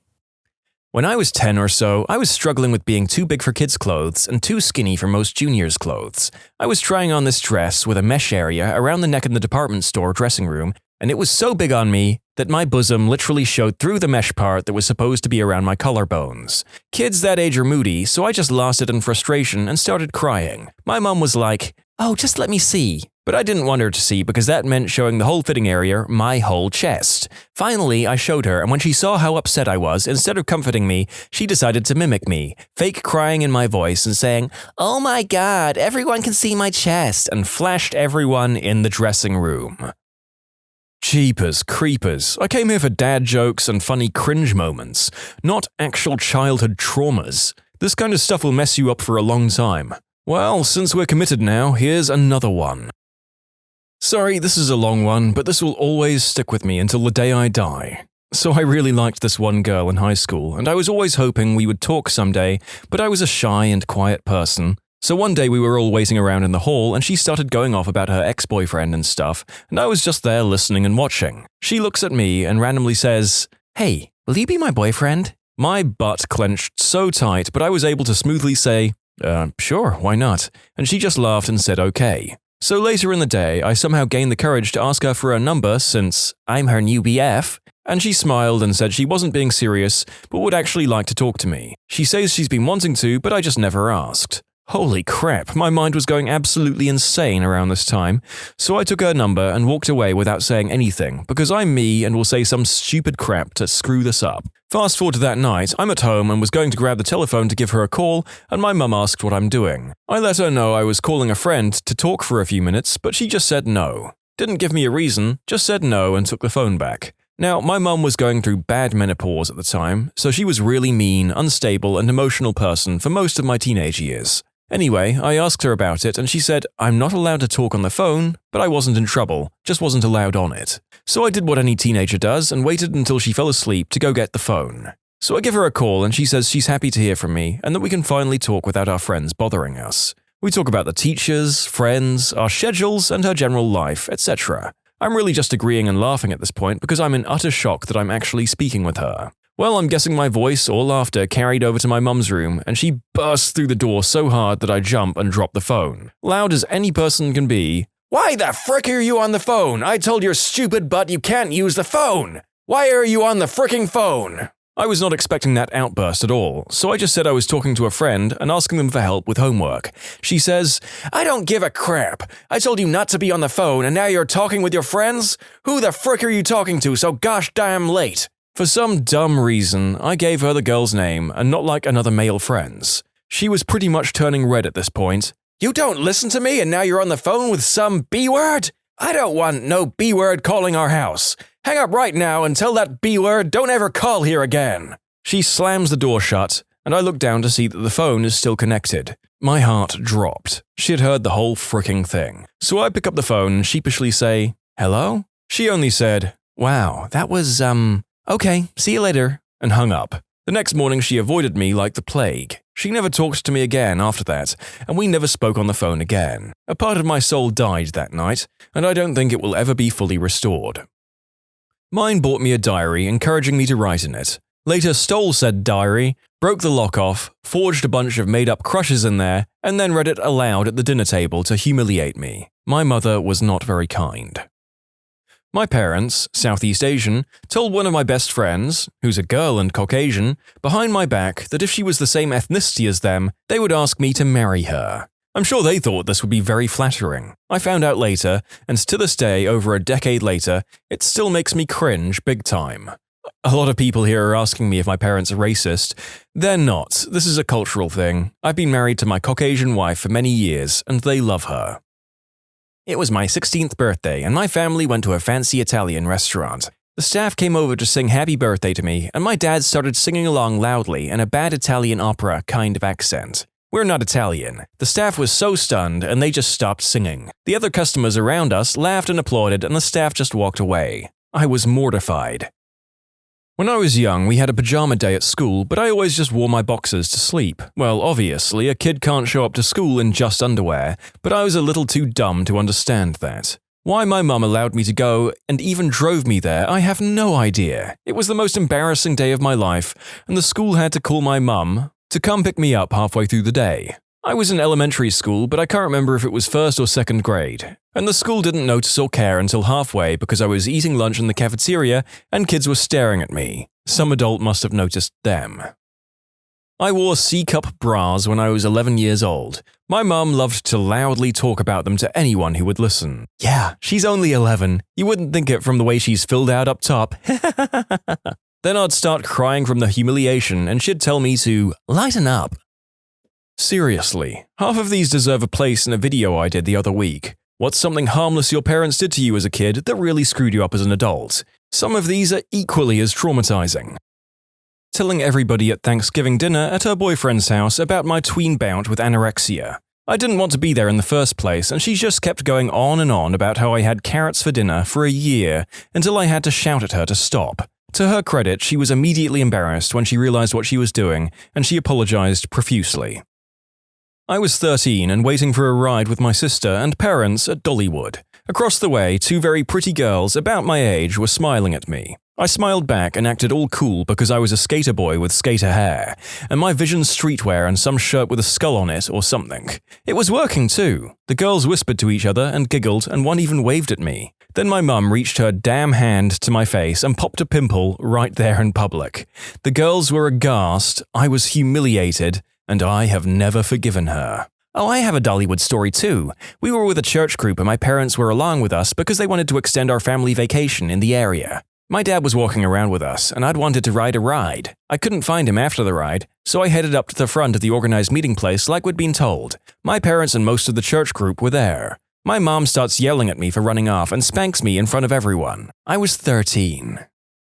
When I was 5 or so, my preschool did a play based on Noah's Ark. It was a pre-K attached to a church. We were instructed that our costumes were supposed to be raincoats, rain boots, or umbrellas. I didn't have any of those things but begged my dad to get me at least one of them so I'd fit in and follow the guidelines. Fast forward, the night of the play, I'm frantically scanning the audience because my dad is always late. He finally shows up and brings me a life jacket. I had to stand up there with all the kids in their little raincoats in a life jacket. I was really embarrassed. Dad's defense was that I was the only kid who would have survived the flood. I can laugh now, but I sure wasn't laughing then. My father was a huge racist and used pejorative terms to describe other people. I knew about the words for African Americans, Chinese people, and Japanese people, so I never said them. Little me didn't know about the other words. I used one in class to answer a question my history teacher asked, and he was properly horrified. I was immediately removed from class and my confused butt was grilled for hours about my word usage. I finally said I didn't know what I did wrong. My dad says it all the time to describe people from that country. They called my mum and I had to go home.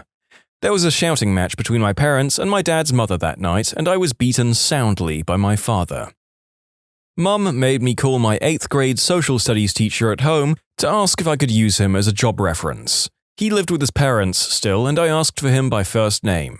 He waited for me at my locker the next day to tell me to never phone his house again, parents' house, and never call him by his first name again. Didn't get the job either. Mum denies this ever happened and claims she would never demand I do something so strange. Don't you hate it when your parents become revisionist historians? I came home from school with head lice. Instead of telling the teacher, who would send a letter home to everyone without it specifically naming which child they noticed had lice, my mother rang every person in my class that she had the phone number of. She would have a chat with the parent, all, "Yeah, she has head lice, so you need to check your kid." I probably got it from someone in my class, and the whole class likely already had lice, but kids don't realize that, so the whole class were calling me dirty and saying that I'd infected them. It was horrible. I was hysterically crying while she called people. I didn't expect so many people to read this, so to address the concerns, she never did anything bad ever in my life except this, and she kept saying, "Don't be stupid, I'm just telling their mothers so they can sort it," and presumably didn't expect them to tell their 7 or 8-year-olds who it was. Clearly someone did, because the whole class knew it was just me by the next day. Seems there's a lot of comments below with similar stories of adults having no clue how oddly shameful it is to have lice when you're little, which sucks, but kids will jump on anything to be mean sometimes. I have aggressive Crohn's that started showing up around 8th grade. My mum took me to all of my doctor appointments, which were all pretty embarrassing because no teenage boy wants their mum involved in their butt-related illness. One particular visit, we were about halfway through the appointment when she whipped out a Cool Whip tub. Turns out the following night I used the bathroom and it didn't all go down, so she thought it would be helpful to load up that in our poor people Tupperware and haul it into the doctor so he could look over it. He had the confused, "What am I supposed to do with poop in a Cool Whip tub?" face for a good 5 to 10 seconds, then politely dismissed it. Who would have thought there isn't any medical knowledge to be gained from fishing poop out of the toilet, refrigerating it overnight, and schlepping it up for an office visit?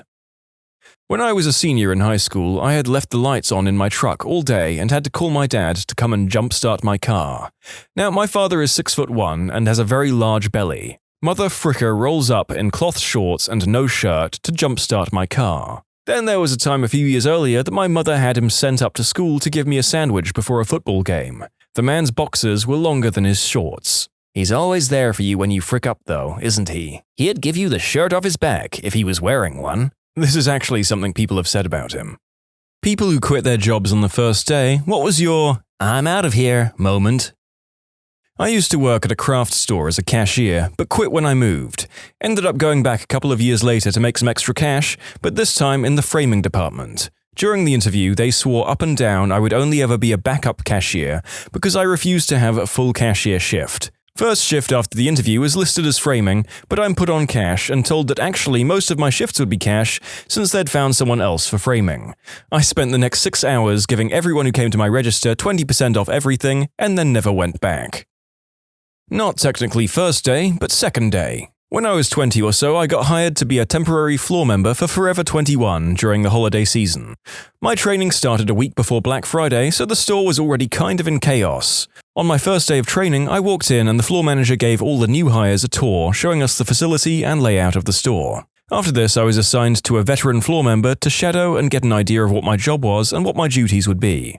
As soon as I was assigned, the manager dipped, never to be seen again. An hour and a half into my shift, my shadowee got an emergency family call and had to take off for a week. When this happened, I found some other floor manager and explained the situation and asked them who else I would shadow. The manager's response was, "Just do what you can by yourself, you'll be fine, everyone else is busy." Figured we'll be okay, so I'll try. I don't know if any of you have shopped in the women's section of Forever 21, but during seasonal sales they'll have multiple articles of clothing that all look exactly the same, with slight differences. Example, a white cardigan with 4 buttons that looked literally the same as a white cardigan with 5 buttons. The best part was these different items were often placed in completely separate parts of the store, and it was the job of the dressing room to return the unpurchased items to the correct section so the employees could put them back on the shelves. Well, these employees fricking sucked, and I didn't know if they were part of my section or not, so I'd spend a ridiculous amount of time trying to find where they'd go before realizing, wait, this isn't even my section. I've checked literally every rack. So I'd put it back on the sorting rack and moved to the next item. More than 50% of the stuff I was told to reshelf wasn't my section. I just did as best as I could and got ready for my next miserable day. The next day I come in and the store manager pulls me to her office and told me how slow I was the day before, and if I want to keep working there, I need to be very fast. I explained my lack of training and unfamiliarity with the store, and she told me if I didn't know where the clothes were in sections, I should come in on my free time and memorize where stuff was at. I spent the rest of my shift putting clothes in random freaking places, then never came in for a third shift. Frick that place and frick their management. Nothing as satisfying as hearing a person do what we've all wanted to do at times, flipping off the manager for their unreasonable bullcrap and leaving. My first internship was at a Brazilian teen detention center. It's akin to a prison, but Brazilian law has some distinctions between crimes committed while as an adult or a teenager. Teens go through socio-educational measures. I was walking through a courtyard with my supervisor when some doctors came running, flailing their arms and screaming while officers came running from the opposite direction. I get pulled by my supervisor who just tells me to run back to our office. These teens, as young as 12, had escaped their block. A few minutes later, an officer comes knocking on doors and the officers and yelling for everyone to run outside because a fire had broken out. Some of the teens had set mattresses on fire in their cells. I didn't really nope out, my teacher did. She hadn't even been there that day, so I was forced by the university to choose another place to intern at. Oh well. I was 17 and working precast concrete. Refused to use a rusted-to-crap ladder. Supervisor called me a wuss, got up 7 rungs before his foot went through a rung, heard his foot snap as he fell. I called an ambulance and walked to my car in the parking lot. Wasn't exactly the first day, but I didn't show up after the second shift. It was rather a popular cafe chain in my country. I was hired to work in the kitchen as a cook along with another senior cook. Let's put aside the fact that I had zero cooking knowledge whatsoever. The senior cook was leaving the kitchen every 5 minutes to smoke. I was just there alone, in the kitchen. Orders are printing fast and I'm standing there not sure what to do first. And the waitress comes over yelling at me to cook stuff I don't have any business cooking, definitely not on my own. Later on, the senior cook told me they had at least 2 rats running around the kitchen. Showed me they pooped on a plate. I never came back and I'm glad the place got shut down. On the first day of working at Amazon warehouses, the managers broke down to everyone how a 15-minute break works there. Walking to the bathroom is 2.5 minutes, 10 minutes of actual break, and then 2.5 minutes to go back to your stations. It took me 2.5 minutes to walk to my car, and I took a forever break. Summer job working for a landscape architect.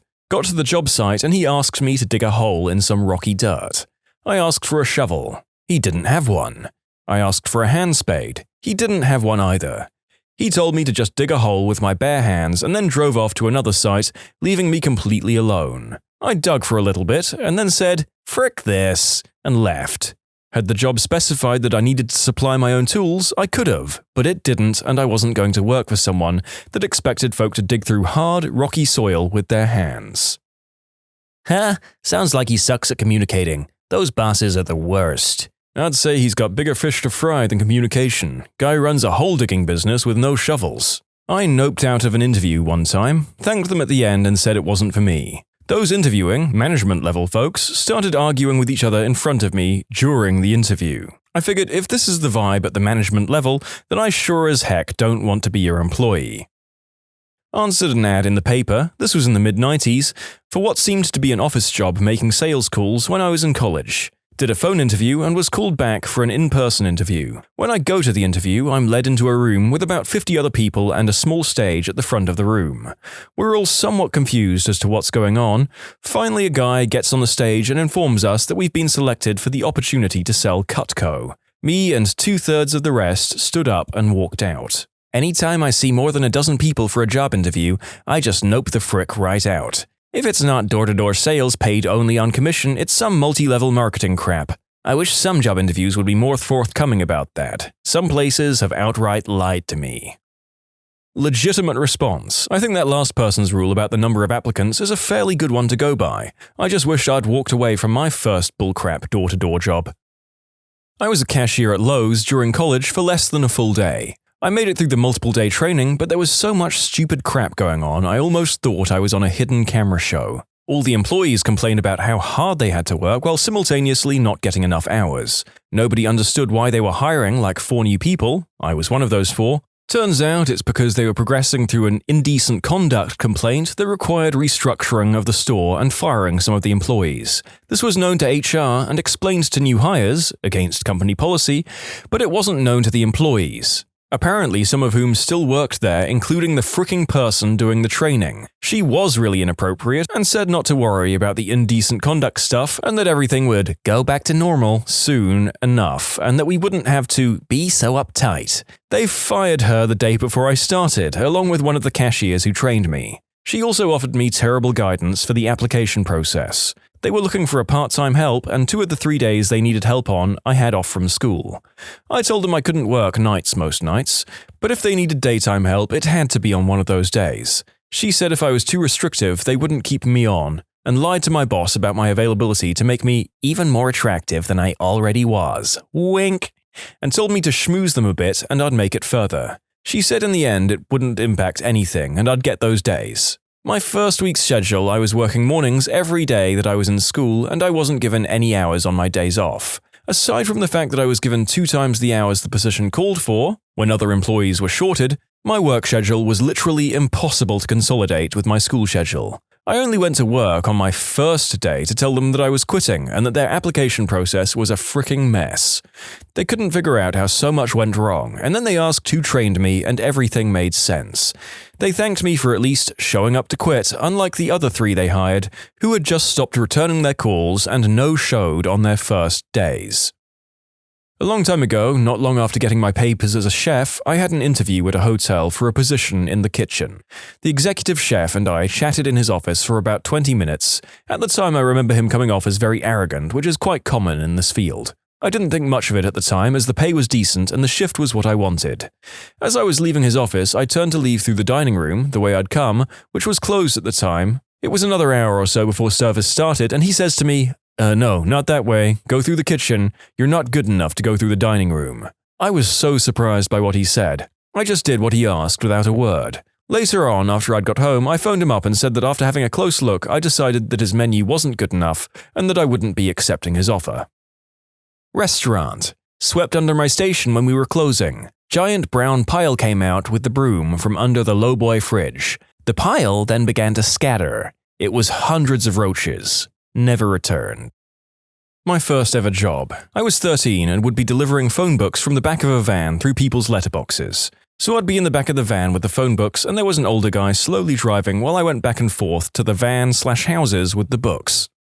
At one point, the van was getting empty, so there was more space to move around, and we'd finished the delivery in the streets that we were paid to deliver in, and he drove to another. While driving there, he drove, let's say, aggressively, and I fell inside the back where the books were. I wasn't sitting in a seat as the van had no seats in the back. As I put my hand out to steady myself, I accidentally laid it across a portable radio that had its antenna extended, but the antenna was also broken halfway and razor sharp. I sliced the palm of my hand clean open 3 to 4 inches.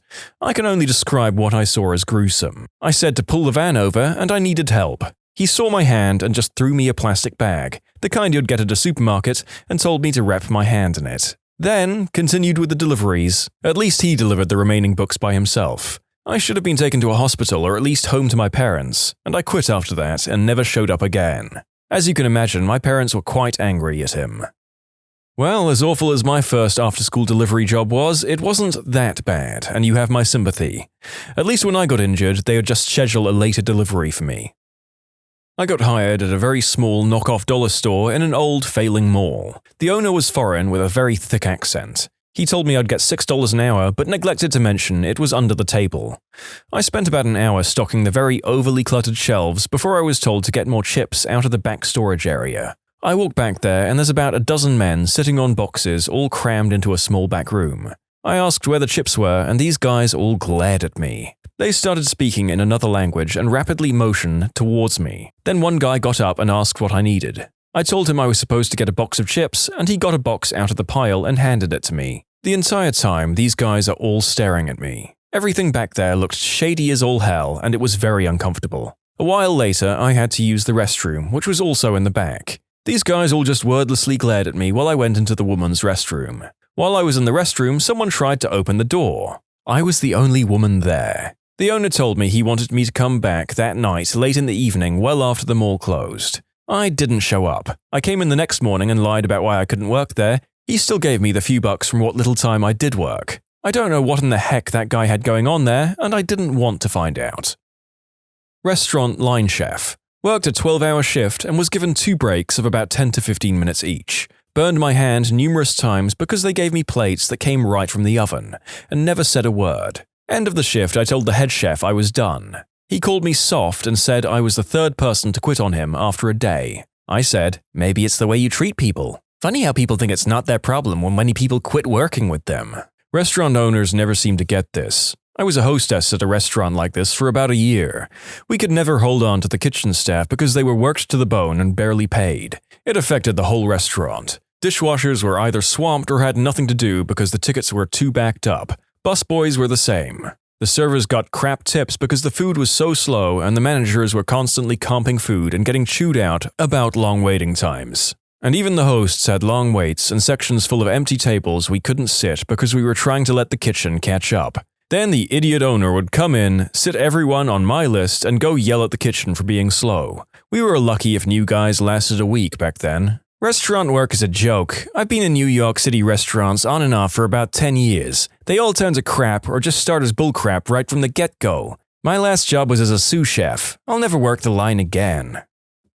2 times. Once I applied for and got a telemarketing job. I didn't know what it entailed. After an hour, I knew it was a terrible fit. Auto-dialing people during their dinners, trying to sell them stuff they didn't want, and reading a horrible script while sitting in a soulless grey cubicle. I got up, went to the manager, apologized, and said it wasn't a good fit for me. He seemed understanding. Another time, I attended a Make Easy Money at This Job seminar, and turns out it was selling knives door to door. I don't know if I technically quit or just noped out at the end of it.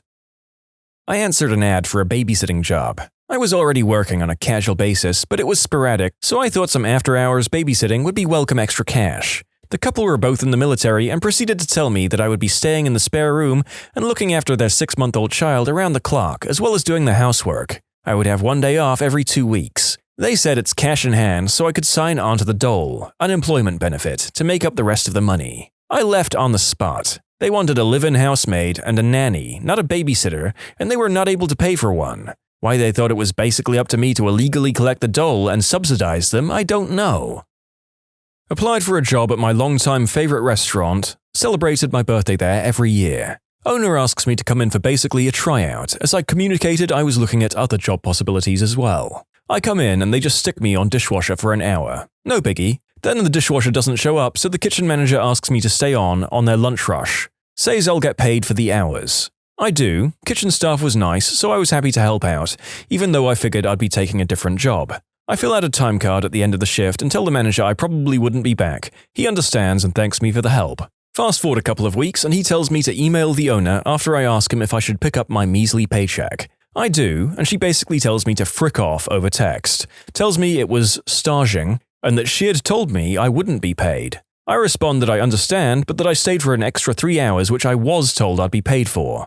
She stops responding, and I decide I want to be petty over the $40, so I get the state labor department involved. Dude goes in there and makes her pay me for the hours, including the first staging hour. Couple weeks later I got my $40, never went back to that restaurant. In hindsight, I'm very glad I did this, and sharing the story with others in my city, I learned this practice was very common with local restaurants. Hopefully others learn to stand up for their labor too from my small experience. Secondly, this restaurant closed down a couple of weeks after I got that paycheck. The owner made a long-winded complaint on the Facebook page about how the food culture had changed in the city and her restaurant didn't fit in anymore. Total bullcrap, they were always popular. Most people theorized the terrible mismanagement and employee abuse caught up to her.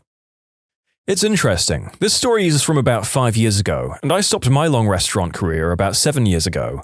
I wonder if there's been any significant transformation in restaurant culture, or if it's still the same exploitative crap, different date. Maybe you modern waiters and chefs can let me know in the comments. More hospo stories to follow.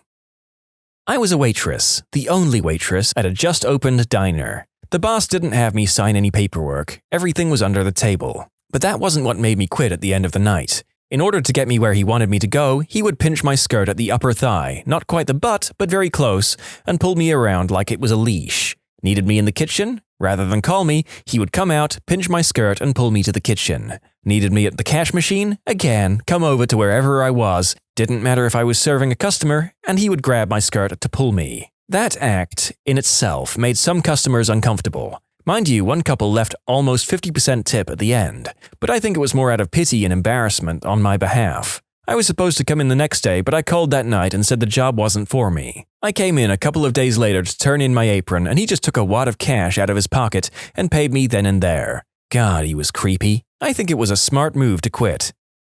When the microwave in the lunchroom was coin activated. This is like when I made my patrons pay money to use the bathrooms at my roller coaster park when the ticket prices weren't cutting it. Amazing move. Had an orientation for an alarm company. Next day, the manager calls and says don't worry about going into the office and to meet at Planet Hollywood. They like to get to know the employees better over lunch.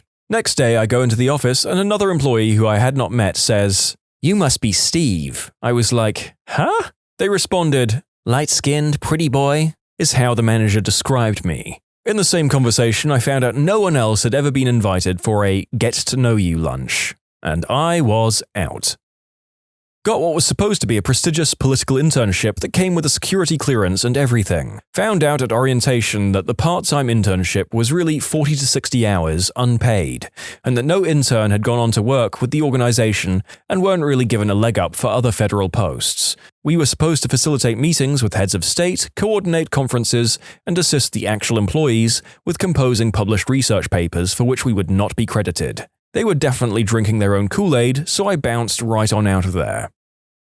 I was hired to be a waitress, which has a lower hourly wage due to tips. The entire shift they had me wash dishes in the sink, but paid me waitress wages. A few months later, the restaurant was investigated for another of fraudulent activities. I interviewed for a professional marketing assistant and got the job straight away. I was under the impression that I would be an assistant to the man I was interviewed by. When I showed up for my first day, the same waiting room I was in the previous day was full of people. I quickly learned that we were all hired and I would be a door-to-door salesperson selling some pretty useless crap. I spent my entire day inside a Starbucks applying for other jobs and went home, got paid, but never came back. I wasn't the person, but I was training a new guy at a movie theater. A customer asked for extra butter. She was nice and normal. Not a mean or rude customer, the kind I would pay to handle all day long. He puts the popcorn tub down, says, "I'm going to the bathroom," takes off his apron and walks out the front door and never came back. Maybe he crapped his pants and couldn't bear the thought of returning. My brother got fired because he crapped his pants on the third day on the floor and had to go home early. They said they fired him because he wasn't upselling enough at the register. But if you get fired on your second day on register for not trying to get people to sign up for credit cards and the day before you crap your pants, you got fired for crapping your pants. If you make 10,000 shoes, you're a shoemaker. If you fly 10,000 hours, you're a pilot. If you crap one pair of pants, you're the pant crapper. How have you observed or used body language to your own advantage?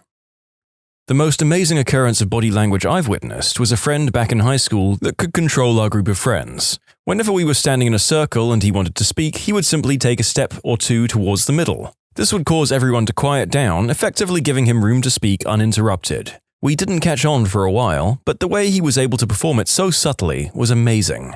I believe this has to do with personal space and how we instinctively react to an incoming presence. Similar simple ways to control a group. If you're eating dinner and everyone is done and just chatting, simply stand up. People usually follow suit almost unconsciously. Alternately, if you're a group or milling around but should be heading somewhere, just start walking. Generally, everyone will follow. Sometimes I have to tag a friend or two to start walking with me if part of the group is not paying attention, but once you get 3 or 4, the rest tend to follow. Anyone not following due to being engrossed in conversation will soon go, "Wait, where did everyone else go?" and chase after you. I do this a lot at crowded sci-fi and gaming conventions when my group needs to be at a panel or meet up. Next up, we have a rather long story about an individual who seems to have mastered this particular subject matter and used it fully to his own advantage. I once sat next to a guy in my college class that was unreal with things like this. For instance, once before class, while we were waiting outside the room for the professor to arrive, he saw a pretty girl coming down the hall. Immediately, he goes, "I'm going to go talk to her," but doesn't move. I'd always known the guy was suave beyond my years, so I'm really curious as to what his icebreaker is going to be and waiting to see this in action. Being a bit unsure of myself in my early college years, this was like Houdini personally giving me a behind-the-scenes look at a magic trick. The girl was very pretty but had sort of a sour look on her face. In my head, I'm like, no pickup line in the world is cracking this iceberg. Then I watched the true master in action. My first mistake was ever assuming he needed an icebreaker in the first place. He didn't simply start a conversation by saying something, or anything. He used his body posture to make her start the conversation with him. As nonchalantly as you could get, he pulls out his cell phone and pretends to look down at it. When she's about 3 feet away from us while still glancing down, he takes a half step in her direction, in her path. In one smooth motion, he looks up, fakes a reaction of, "Oh, I'm sorry, I wasn't paying attention," as he takes a half step back to make room for her and leans back against the wall. Her, apparently totally sold on his genuine surprised look and repositioning to make room for her. "Oh, thank you." Him, "Hey, no worries. Traffic these days." "Huh. Yeah, is that Professor X's cost accounting class?" Yeah, how did you know that? Are you an accounting major?" "Yeah, I'm in IA2 right now." How majors refer to intermediate accounting 2, meaning she was about 1 semester behind us in the course cycle. "Well, you'll do fine if you can handle IA2. It's more difficult than cost accounting is. The trick is to..." "Oh, really?" And the conversational small banter continues. He also told me later he already knew she was an accounting major by recognizing the book she was carrying when he first glanced up from his phone. Don't ask a question you don't already know the answer to in the first conversation, but people like to think they're being informative. This guy was full of these little insights, and how good he was on this bordered on socially manipulative. So yeah, body language is unbelievably powerful for how subtle it is. To answer some of the inquiries I'm getting about this story, I would say he was average looking on the whole, but he certainly knew how to carry himself, and he did dress nice as well. Sitting next to him can also confirm his cologne was on point. So I don't think he had any unnaturally good looks, but good posture, good dress, and a general clean, hygienic appearance will help maximize anybody's potential. And of course, he had that unmistakable aura of natural confidence. You could tell him his car just blew up, and the first thing he'd do was lean to the girl next to him and go, "Hey, I need to go car shopping. Want to come with me?" No, he wasn't even close to being creepy. That's what was so unreal about it. For the first few weeks, that was my thought as well. Nobody's this good without being a serious creep. Or, he does this just to bang chicks. Once again, my mistake. It was never about doing the deed with women. In fact, he never made any kind of comment like that whatsoever. No innuendos, no, "Bro, this chick is so hot." Nothing. He genuinely wanted to meet and get to know this girl to see if they had any chemistry. That simple. And no, he wasn't really a pickup artist. No, he didn't have any hack to the system. There was no good lines. The guy wasn't trying to teach me anything, although he ended up teaching me quite a bit. This guy just was. I don't think he could teach it even if he really wanted to. What I learned was merely through observation. The beauty of it was how subtle it was, and I wonder if he even knew all of it consciously, or if it was just ingrained subconsciously. For example, when she first said, "Oh, thank you," we were both leaning against the hall wall and she was passing in front of us. Simple enough. By the time the conversation progressed, we were in more of a triangle-type shape, more inclusive, but I never even saw the fricker move. Don't recall anything of us shifting positions whatsoever, but there we were. And only after going over it in my head 1,000 times did I even recognize that it happened, let alone know how it might have made her feel more welcomed. So subtle. But there in the moment, I find it hard to believe that it was part of a calculated endeavor on his part. And I know it wasn't on mine. Like I said, he just was. If I learned one thing from this guy, it would be this. There's a saying in the running world that if you want to be fast, don't try and run fast, try and run easy. And then, when you can run easy, try and run light on your feet. Don't worry, if you can run easy and light on your feet, you will be fast. Same concept applies. If you want to be good at meeting women, don't try and be good at meeting women, put some effort into yourself. Dress well, shower, exercise, these things matter. Learn to get to know all kinds of people of both genders because you want to get to know them. And do it till it's easy for you. Don't worry, if you can put some effort into yourself and getting to know people is easy, you will meet women. And there we have it, folks, the man who just apparently lives and breathes this stuff. I'm still not entirely sure he was all that, and maybe the writer of the story is just a little bit infatuated with him themselves, but there we go. To me, the absolutely most important thing I've learned about body language is that it had to be taken into context. What else they're doing, what they're talking about, who they're talking to, where they are, etc. When starting to observe, it's easy to take one gesture or posture or expression and go, "Hey, look, crossed arms. That equals defensiveness." Or whatever, but that's only one part of an equation. If body language is an actual language, then crossed arms is just one word. You can't figure out what someone is saying by just looking at one word. You've got to look at the whole sentence. I often catch myself mirroring the actions of people I'm interested in, so I guess that's something. Agreed, it's a circular paradox. I can never work out if I'm mirroring them or they're mirroring me. Either way, it definitely indicates interest. During a job interview, sit in the same posture as your interviewer is sitting in. It gives the impression that you're feeling the same way that they are. "I don't think you're right for this job." "My thoughts exactly, sir." Both get up and leave. In a quiet room full of people, for example, a classroom, scream as loud as you can in your mind. Anyone that winces is a mind reader. You should watch out for them. "Wow, I'm surprised I'd come this far in the thread to get to the important stuff. I just did it, and someone wouldn't stop staring at me for 5 minutes. Confirmed."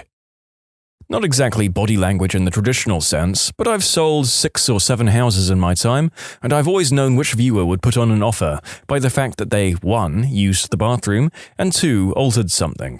It's held true every time.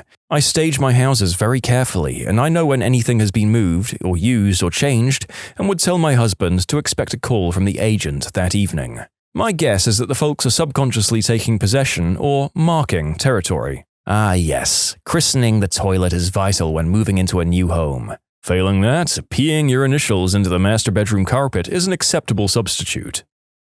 When it comes to non-verbal communication, you don't just like for one particular behavior, you're looking for clusters, and even then, nothing is ever 100% true. Also, you have to take into consideration different cultures have different mores. What's considered acceptable in one culture might not be in another. In a group conversation, people will tend to look at the person they're most comfortable with the most. Self-touching is often a sign a person is nervous or anxious. Lip-biting is often a sign of arousal. Pupil dilation is a sign that a person is excited, and possibly on substances. I think the changes in body language are more significant than anything else. For example, and I've had this pointed out to me, I normally stand with a pretty straight posture, ex-figure skater here. But when I start talking to someone else I think is cute, I quite obviously arch my back and shift my weight entirely onto one hip. This might be a normal posture for someone else, but the shift is what makes it significant. In conclusion, don't trust static body posture. Someone could have just been chilling like that. Watch how their body position changes when you approach. That's possibly a valid hypothesis. I think I definitely shift and shuffle a bit more when I'm anxious or uncomfortable about something or someone, so maybe this post author knows what they're talking about. Speaking from someone who used to be in car sales, some guys look for the wiggle during test drives. That's shifting in the seat while driving to get more comfortable. Probably something to do with taking mental ownership of the vehicle. Hands in pockets or arms crossed equals defensive. Needs more rapport building before pitching. Some people are so intimidated about walking into a dealership that they prefer to walk the lot after business hours at night. That's fine too. We had a computer programmer so overly stimulated that we recognized that and organized a quiet room for him to sit down and discuss his options. He bought the car and thanked us.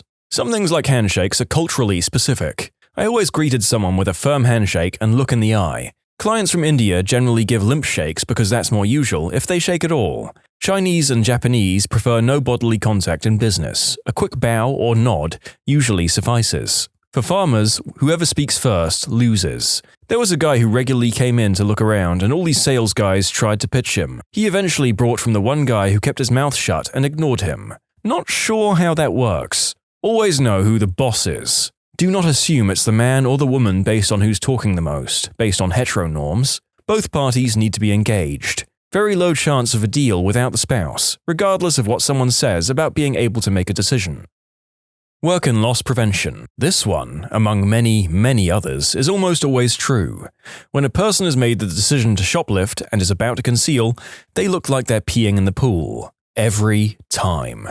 LP is all about body language. Or they're like me and they're paranoid that they changed their mind about that thing they were going to buy and put it back, but then picked it up again and now everyone thinks I'm shoplifting, but I swear I'm not. And no, I do not need assistance and I'm a normal average customer, just going about my casual business in your fine establishment. I don't want to go to prison. I won't make it in prison. Shaking someone's hand can make you memorable. This is just something I've observed, so I'm not passing it off as a general truth. When I meet someone new in a casual setting, a friend of a friend, someone's co-worker, someone's family member, etc., a person who acknowledges your existence and makes their way over to shake your hand will have an immediate impact on me over someone who just smiles and nods or waves or whatever. I feel more comfortable with someone who makes the initiative to shake your hand for whatever the reasons may be. I'm much more likely to approach someone whose hand I've shaken to learn more about them at some point in the night. This very much goes in the business world as well. I know it's common knowledge to shake someone's hand when you meet them first time in a business setting, but if someone approaches you to shake your hand while they're leaving, they are far more memorable in my mind. It gives me a sense of belonging, knowing that someone thought about me in particular before leaving a place or setting and had to make their way over to let me know they're leaving. This also works with customer-client relationships. If a customer shakes my hand after a transaction is completed, I'll remember them and may give them some sort of incentives or discounts next time I see them. Americans love a firm handshake, but the same custom is not necessarily true in other countries. It can also be a male thing, with some men using a crushing handshake and holding it for a long time, making it a move of dominance. Lyndon Johnson used to hold the handshake and then grab the lapel of the other man's suit with his other hand, and then stand very close until he got the answer he wanted. Pediatrician here. Girls as young as 9 to 12 will start twirling or playing with their hair if they are attracted to someone. It's pretty adorable to see it develop. This doesn't have to be a romantic attraction, you weirdos. It can happen when they see someone doing something impressive, talking to someone important, etc. This behavior continues but can take on many different patterns, like pushing their hair forward. Some guys take this as a sign that the girl is covering up, but it's probably closer to, "Hey, look at my pretty hair." Take a look at the audience during The Voice or whatever country has got talent, etc. Look at the audience when a slightly cute boy sings decent or better. It's hilarious to watch. It's like a collective sploosh among the girls ranging from 12 to 32. Well, now I can't unread this ever, and now if I ever watch a show with a studio audience, the people I'm watching with are going to wonder why I burst out laughing when a good-looking man walks on stage and there is a camera shot to the audience. When one person grooms another during social interaction, "Oh, you've got some lint on your shoulder, let me just..." She or he is being subconsciously affectionate to that other person and welcoming him or her into the pack. I mean family. Like monkeys picking each other's nits. I had a teacher that was a former cop. He pointed out that a person in a normal state of mind will swing their arms slightly while they move or walk. Angry people have a tendency to hold their arms at their sides and not move them. Always true? Maybe not. Often true? Sure. The same basic rule applies here, and also implies that you're trying to hide something. If your hands sit unmoving in your pocket, you're most likely angry but attempting to keep this hidden. Brooding, if you will. If they're swinging around in there, you're in a normal state of mind or attempting to hide the fact that you're publicly pleasuring yourself. But what if you just want to put your hands in there because you don't like flailing them around? Clearly, any attempt at comfort and ease is a sign of being angry. There's too many absolutes in this thread. I had purposely unbuttoned and tucked the flaps of my 2 breast pockets into the pockets before going out a few weeks back because I wanted to try the look. Anyway, while talking to a female friend, she reached over and fixed them. I thought it was rather endearing. I often fixed my boyfriend's sleeves when we were first going out. I still do, but I did it back then too, and I kept apologizing, just like, "Sorry, that was bugging me. It was all flipped up." And finally, after a handful of months, he said, "No, he really likes it when I do that." I never understood why, but I guess it's probably for this reason. It's a welcoming feeling, I guess, someone fixing you up to make sure you look nice. People who mimic your body language don't want to displease you. That's as close to universally true as these things go. You cross your arms, they cross their arms, that sort of thing. Nervous people often lick their lips and swallow. Liars often do too, as well as touch their mouth, but it can be delayed after the lie when they feel like they've got away with it.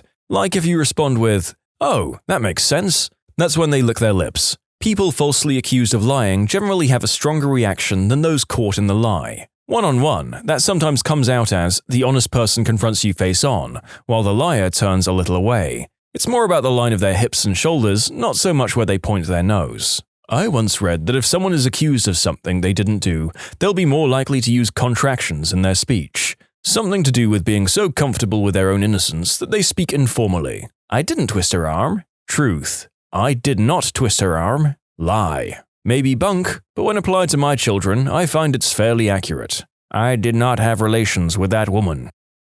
If you're in a situation where you have to pretend to be surprised, keep your eyebrows raised for more than a second. That's a telltale sign. Genuinely surprised people will keep their face in that state for more than 1 second. I'm pretty sure you just made 10,000 people raise their eyebrows and pretend to be shocked at something, only to find that they looked ridiculous.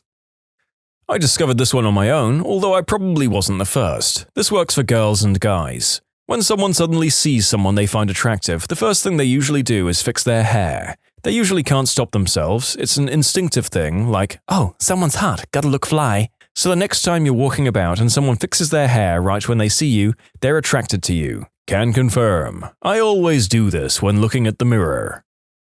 Wandering eyes in a shop. Not the determined kind, the thinking kind. They're looking for presents. This observation has become so spot on that I ask our customers, "So, who are you getting a gift for?" And that always surprises them and breaks the ice. People looking to steal something have their eyes everywhere else besides what they're taking. Watching their body versus their eyes is a pretty good sign to customer service them into leaving. I remember saying to some kid that just pocketed some rare earth magnets at my store, "Hey man, those magnets are pretty cool, huh?" He then rounded the corner and stuck them into a metal pole and walked out. I felt more proud of myself for stopping the theft more than the $2 it saved the store. Working in a bookshop, this was usually so obvious you could laugh. You'd get guys walk in, open a random fiction novel in the middle of the book, and start skimming through it like a magazine. But their eyes were never on the pages, they'd never even look at what they were reading. This is a cool switch. According to AmITheA, changing your posture can change your mindset, and your mindset can change your behavior. So, say, sit in a submissive way for just a couple of minutes, and inexplicably, you're not as likely to make assertive positions. Now, changing to a powerful stance, and a couple of minutes later with no prompting, you feel like you're in charge. Assertive and comfortable with making high-power decisions, even when they're a gamble. Glance at their feet. If they're pointed towards you, they're engaged in your conversation. If they're pointed away, often toward an exit, they'd like to end the conversation. I use this at work all the time, and I notice myself doing it. If the person isn't breathing, you should run away because you've killed them in your fit of rage. Works every time. If you see a guy walking down the street and he awkwardly lifts one leg up higher than the other repeatedly, he's trying to peel his sack off his inner thigh without alerting whomever he is with. We mostly do this when we're with women or family. If we're around other guys, no fricks given. I wish my roommate would learn that me walking away from him into my room means it's the end of the gosh darn conversation. Stop bringing new crap up or starting a new story. Mother fricker will keep telling me new crap despite me having disappeared into my room. I don't even act interested. The dude just can't not talk. Someone mentioned body language clues being generally true but not universal. I suffer fairly bad anxiety in public spaces. I've been told by my friends that I look angry as I walk down the street. I've received looks from security staff in shops, maybe in my head because of the anxiety, etc., as I walk around the store looking shifty and darting my eyes everywhere until I settle down. I think I look everything but nervous. I'm sure most people have a more general character, and you can assume body language for them, but a good 10% must have less typical personality traits that affect their body language. If someone hugs you and then pats you on the back simultaneously, they're uncomfortable with hugging you. If you're having a conversation with a girl and some guy just comes in and interrupts the conversation, don't stay. In fact, walk away. If the girl doesn't like that guy, she'll automatically come looking for you. People will always revert back to someone they trust or are interested in. What are the cons of being attractive? You don't know if someone likes you for you or just how you look. They come for the looks and stay for you, I guess. Not always. That's definitely one of the downsides of physical attractiveness. Sometimes people will think they know you, but they don't. And when they discover that you're not just who they imagined you to be, some don't even care who you really are. They just wanted that made-up version and are disappointed when that's not you.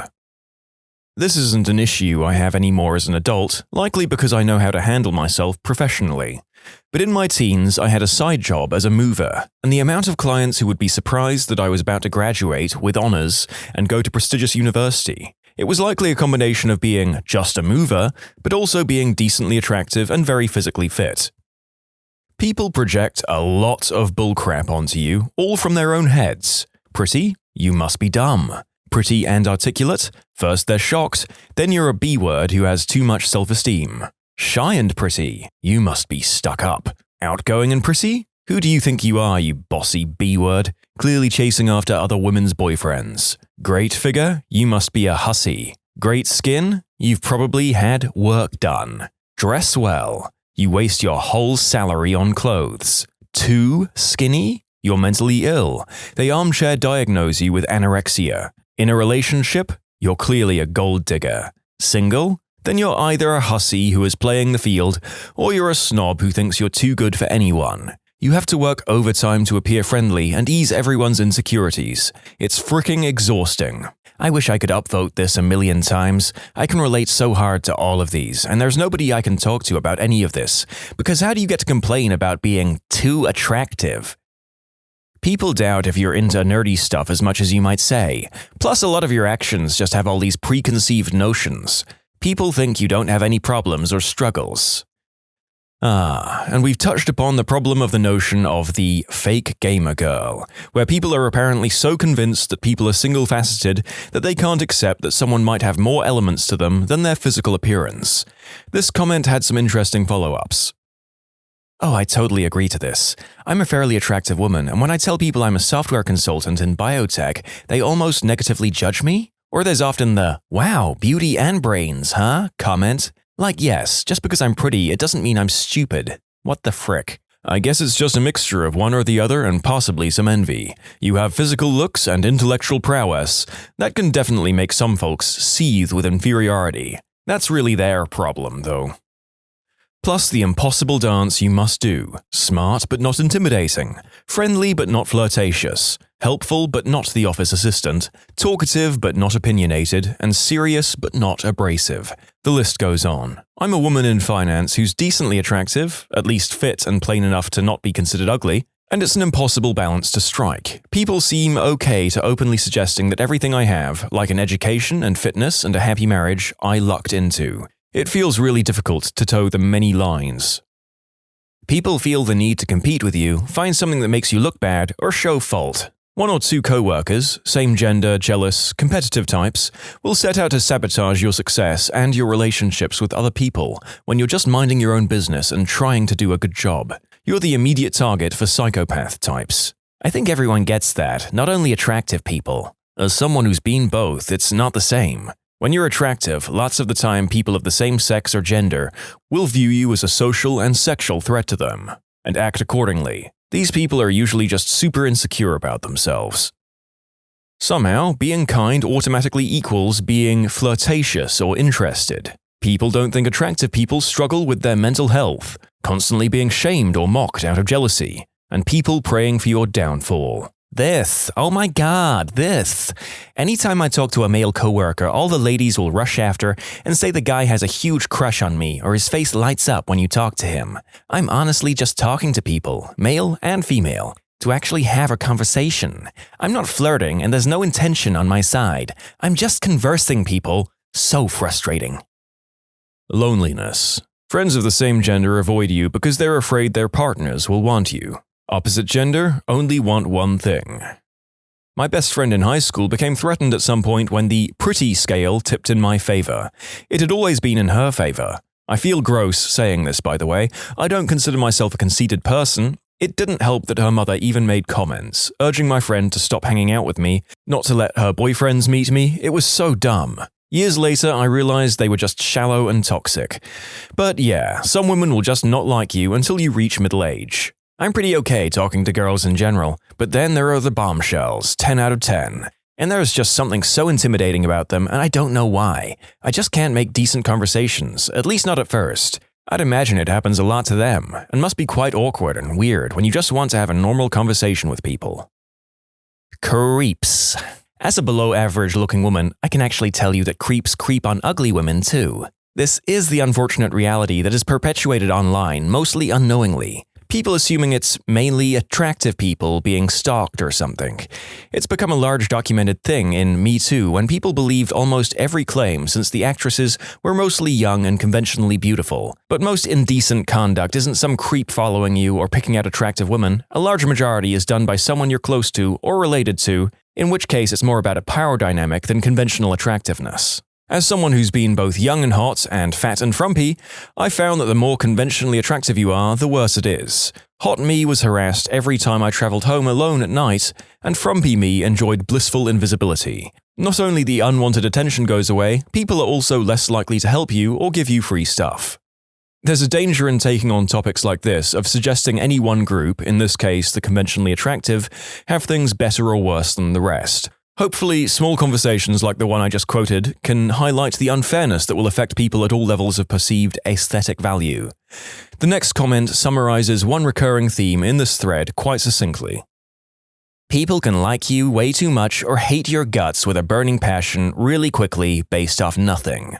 Jogged my memory of a time when I was attending my cousin's Halloween birthday party. My cousin, drunk as a skunk as he should be, ended up smashing a bottle or glass, and I was cleaning it up. Another guy came over to give me a hand. Well, I guess his girlfriend, who I'd never met prior, too noticed and felt a way about it and targeted me the entire night. She kept taking jabs or making random comments about me. The solid proof of her raging, whatever she was on, was at the end of the night when they were leaving and she said goodbye to everyone and pointed at me and said, "But not you. Some people truly just suck."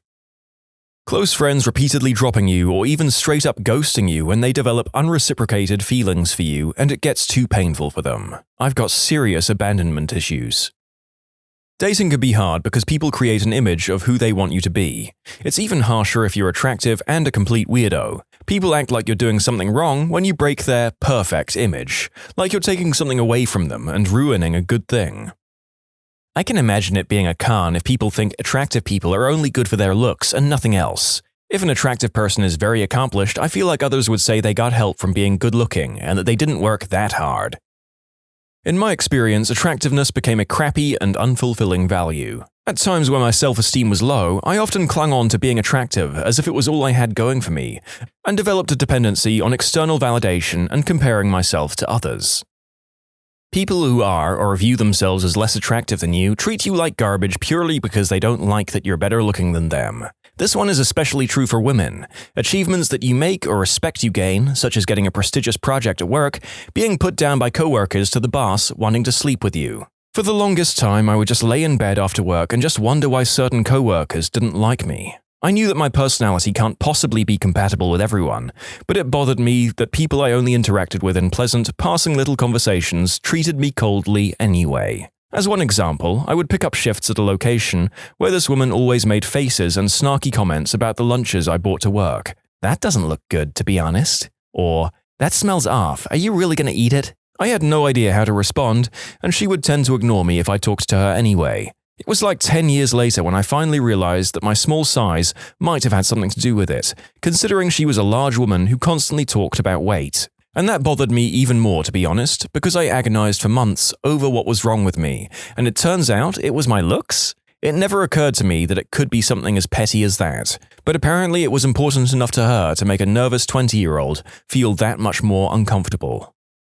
I'm treated like an idiot, presumed uneducated or naive, not taken seriously until I prove myself, and my absolute least favorite thing, I can't tell if I'm being pursued for my body or my character. I've also been stalked and the victim of attempted unspeakable acts, which supposedly has nothing to do with the way I look, but I've had the urge to completely change so people stop looking at me at all. People never seem to think the partners you choose look good enough, and it's exceptionally irritating that they even expect you to care. I like this point. As someone who's occasionally punched well above his weight when it comes to dating, I can say that in some cases, eventually you learn to look at the people who judge you lacking as a partner with amusement and disdain. Maybe that's just me, though. Girls saying they want to be friends, and then they get all moody when you're friendly and don't want to flirt back. Probably worse for women, but still. People manipulate and hide things from you because they either want to satisfy themselves or use you to attract and influence others. You can easily end up out of your depth and in bad relationships without the tools or power to escape. You also attract narcissists. I'm attractive enough that I ended up dating a multimillionaire. She turned out to be controlling and violent and trapped me into a lease that I couldn't afford to leave, all because she liked that I was intimidatingly attractive. I won't make that mistake again. I was unattractive for the beginning of my life into my teens, then around my sophomore year, I became fairly attractive, lost weight, started taking care of myself, etc. The difference in the way people treated me was one of the worst things ever. Everyone was so nice, giving me so much attention, men especially. Once you realize how important looks are to social standing, your life changes a lot in a bad way. My senior year, I had gained all the weight back and all of that attention was gone. Now that I'm 27, I'm still very overweight, but I've learned how to be more confident and comfortable with myself and have attracted attention from people that actually care about me and not how I look. But it's a total mind frick for sure. My first summer job was in tech support. One of my co-workers was one of those human beings you'd just be in awe of if you met them. She was brilliant, Dean's List, biomed student, skipped a grade in school, and also unbelievably pretty. Gymnast turned varsity cheerleader. We had virtually no work to do and just kind of goofed around watching movies or chatting about stuff. Some of the things I remember her telling me about at the time were male friendships not feeling genuine because they were waiting to swoop in once she was single, finding it hard to be taken seriously for her intelligence sometimes, creeps, unwanted attention in public, not directly, but the sense that outside her family and a small group of her very trusted friends, that she might have felt like friendships were superficial. I just derived that from the cheerleader drama stories she shared. I was 18 and had just finished first year of uni as a socially awkward kid anyways, so none of this made sense to me, but looking back I learned a lot from her about stuff like that. People automatically assume that you're swimming in romantic prospects and oftentimes take up a bitter attitude to you for it.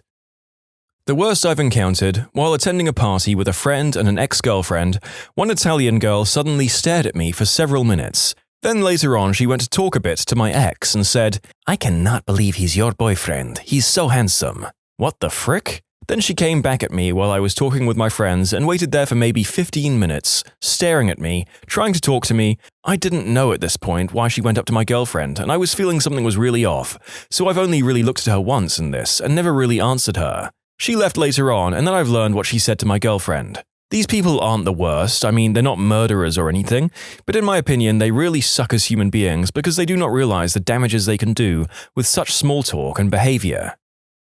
You're never left alone in public. If you do something weird, people are much more likely to notice. But it's far more acceptable to be weird when you're attractive. Being weird as an attractive person is seen as quirky. Headphones. Always. You can't admit how much effort it takes for a huge component of attractiveness. Fitness. So you just have to let people think that you're lucky to be so thin and that it's not a deliberate effort to get sleep, prioritize health, etc. I'm not attractive necessarily, but I'm fit at an age where many of my peers are convinced that getting fat and frumpy is automatic, and it's hard to navigate. I've tried not to counteract what some of these people say so as to not taint their perspective, but I will weigh in as a man of average to low looks but a weird metabolism. Some of us can do no exercise and eat junk food for a year and still look pretty lean and muscular, even if in reality we're kind of weak. So I say the last point isn't universal, but maybe slightly more at an older age. I knew a girl in college who was stunning and smart. She was a med student, and she also had a large chest. She could not have a normal relationship with anyone, women or men. Women were highly jealous, and men couldn't talk to her face. I imagine it made her feel intensely lonely. Overweight most of my adult life. Wife and I lost a lot of weight together and are now in fairly good shape. I never get used to hugs from the women in our social circle. Now I get a lot of attention and greetings hugs. It's a weird change. Wife is wearing more dresses, nothing overly sexy, just very attractive. I noticed most guys we meet watching her walk away or looking her over. We're very committed to each other, so it's not a worry, just weird to have the attention. People stop taking you seriously. It takes far more effort to get a salient point across. Depending if this is a con for you, extra attention. Quite frankly, if you're a woman, it's more difficult to be taken seriously at work, since people will think you're just a pretty face. Conversely, if you're in a client role, you may be put in front of the client more often because of your looks. If you're male, good-looking and semi-competent, you'll be promoted through the ranks very quickly, which is a huge pro. In general, regardless of gender, being good-looking does create tension within your gender and social circles, social interactions because you're viewed as competition in the dating pool. People only like the chase. 3 of my relationships eventually faded out because I was sick of hearing, "You're so pretty," and they know nothing of me as a person. I wanted quality time. I wanted someone to know me as a person. They ended up saying, "You're too nice, you're so caring, I don't deserve you," and it ended. I felt used. At the start of relationships, they go out of their way to do such special nice things for you. They're in it for the chase only. Definitely creeps. In the same vein, I cannot stand staring. It's a cultural thing, but subconsciously, I take it as a threat or challenge. Also, you can get more dates with anyone you want, but 99% of them only want to be physical, not to actually date you as a relationship material. You start to wonder if your personality is the problem. Friends of the opposite gender just don't exist. When I was ugly or overweight, child, teen, I had tons of male friends. As an adult, I've had guys end friendships with me once they found out I wasn't single, or when they decide I'm worth nothing beyond my aesthetic appeal. If they can't do the deed with me, then they want nothing to do with me, other than to stalk my Instagram. I'm sick of, "Men can't be friends with women." No, you just don't see my value beyond my reproductive organs. Being tempered and propositioned by people that didn't care that I was married, engaged, or in relationships themselves. It planted a seed that people are not as loyal as the perception they tell their significant others, and I brought it home at one point into my marriage. As a man, when someone much younger wants you, it can be intoxicating, and that temptation can be hard to control. Furthermore, when you reject some of these ladies, they go from wanting to screw you at first sight to mean and nasty and full of name-calling just because you won't cheat. Those good-looking people can be hiding evil minds. The older and less attractive I get, the better people in general seem to treat me. When I was young, late teens to early 20s, women were nasty and men wanted me for one reason and one reason only, which is also nasty. I was subject to some pretty unsavory behavior and called degrading names. When you're treated nicely, it's for ulterior motives. Now, I get along with other women, and nobody is unnecessarily and inexplicably nasty to me, and I've actually made decent male friends. Nobody has tried to screw me for social points in years. In general, people take me more seriously and make far less assumptions about my personality and my background. When you're attractive, people tend to assume that everything else in your life is or has been great too, and I swear they used to imagine me living on daddy's yacht, sunbathing, and only lifting a finger to go shopping, based on the assumptions people used to make about me and the way they treated me. I had a few older men call me princess and act like I needed to be taught lessons about hard work and friendship, which was infuriating because my family was homeless when I was growing up, and I've been working since I was 14. But when you're pretty, people take one look at you and ask, "What would you know?" Overall, people behave very strangely around people they view as conventionally attractive, and they make a lot of assumptions. There's a lot of bias, and that is a massive con. People almost never accurately judged me as a person. I felt like many people looked at me, but nobody actually saw me. Getting older has been a relief. People ask me actual questions about who I am and where I come from now. Far less people look at me, but I feel more seen than I ever did as an attractive young woman. I can't wait to turn 40. Now that I work in a female-dominated environment, I take extra care to make the younger, beautiful women feel seen and not just looked at.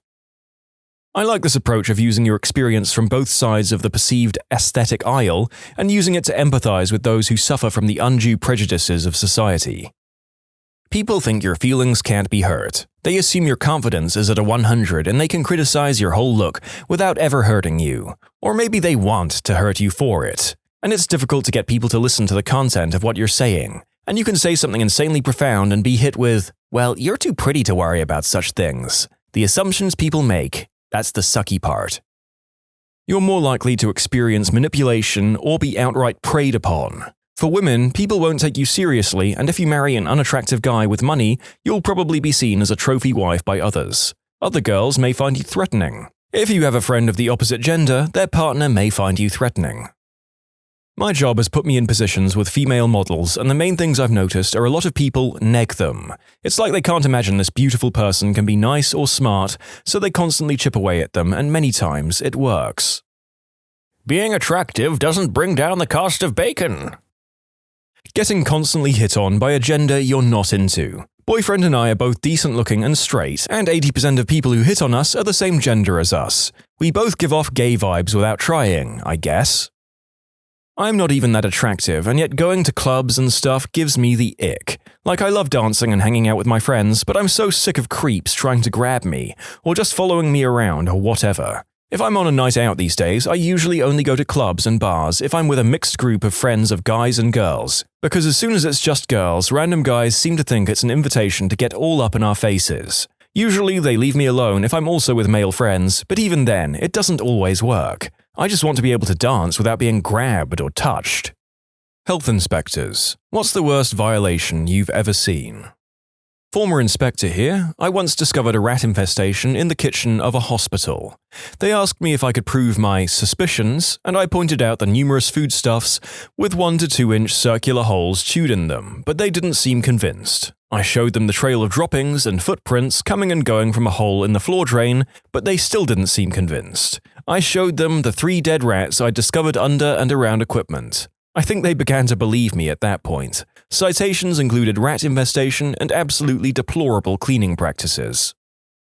Used to have a job working as an inspector for storage tanks at places like dairies and factories. Went to a cheesecake factory, an actual factory for cheesecakes, not the restaurant chain, to test a milk storage tank. It had just been cleaned and was being prepped to be filled with a tanker full of milk. I noticed the floor of the tank was covered in bleach. It turned out the floor manager couldn't be asked to spend the time sucking out the rest of the cleaning fluid used in the cleaning process and, as a standard, just filled the tank with milk on top of dozens of gallons of bleach. His theory was that there was enough milk to dilute the bleach to acceptable consumption levels. I wrote a report and he was promptly fired. By the way, my 12-gallon estimate is just that, an estimate. It was a huge milk storage silo, 40,000 litres if I recall, and roughly half an inch of the floor of the tank was covered in cleaning fluid. The dilutions we're talking about probably wouldn't have been harmful or even tasteable after being pasteurized and mixed with cheesecake ingredients. But that's also a guess, and it's also not the point. My gosh, you already went through the trouble of cleaning it. What the heck was an extra 5 minutes to properly finish the job? Glad he got fired. It was something to do with the extra attachment he'd need to use for the nozzle, or something. Either way, it would have been an extra 30 minutes of work. Something, had he observed, would have kept his job and a clean criminal record. In 2004, 2005, around that time, I drank some milk that had been in a similar situation. Machine wasn't rinsed after cleaning. I was a toddler and got hospitalized. How often does this crap happen? Worked in a restaurant. Sitting in the office one day, I hear an awful squeaking/shrieking noise. Took me a little while to find the source. The source turned out to be a mouse, stuck in some old spilled pancake syrup under a storage shelf, being eaten alive by the mouse stuck next to it. I have had to edit out the several minutes of gagging and string of expletives that I just uttered after imagining that story. You're welcome, viewers.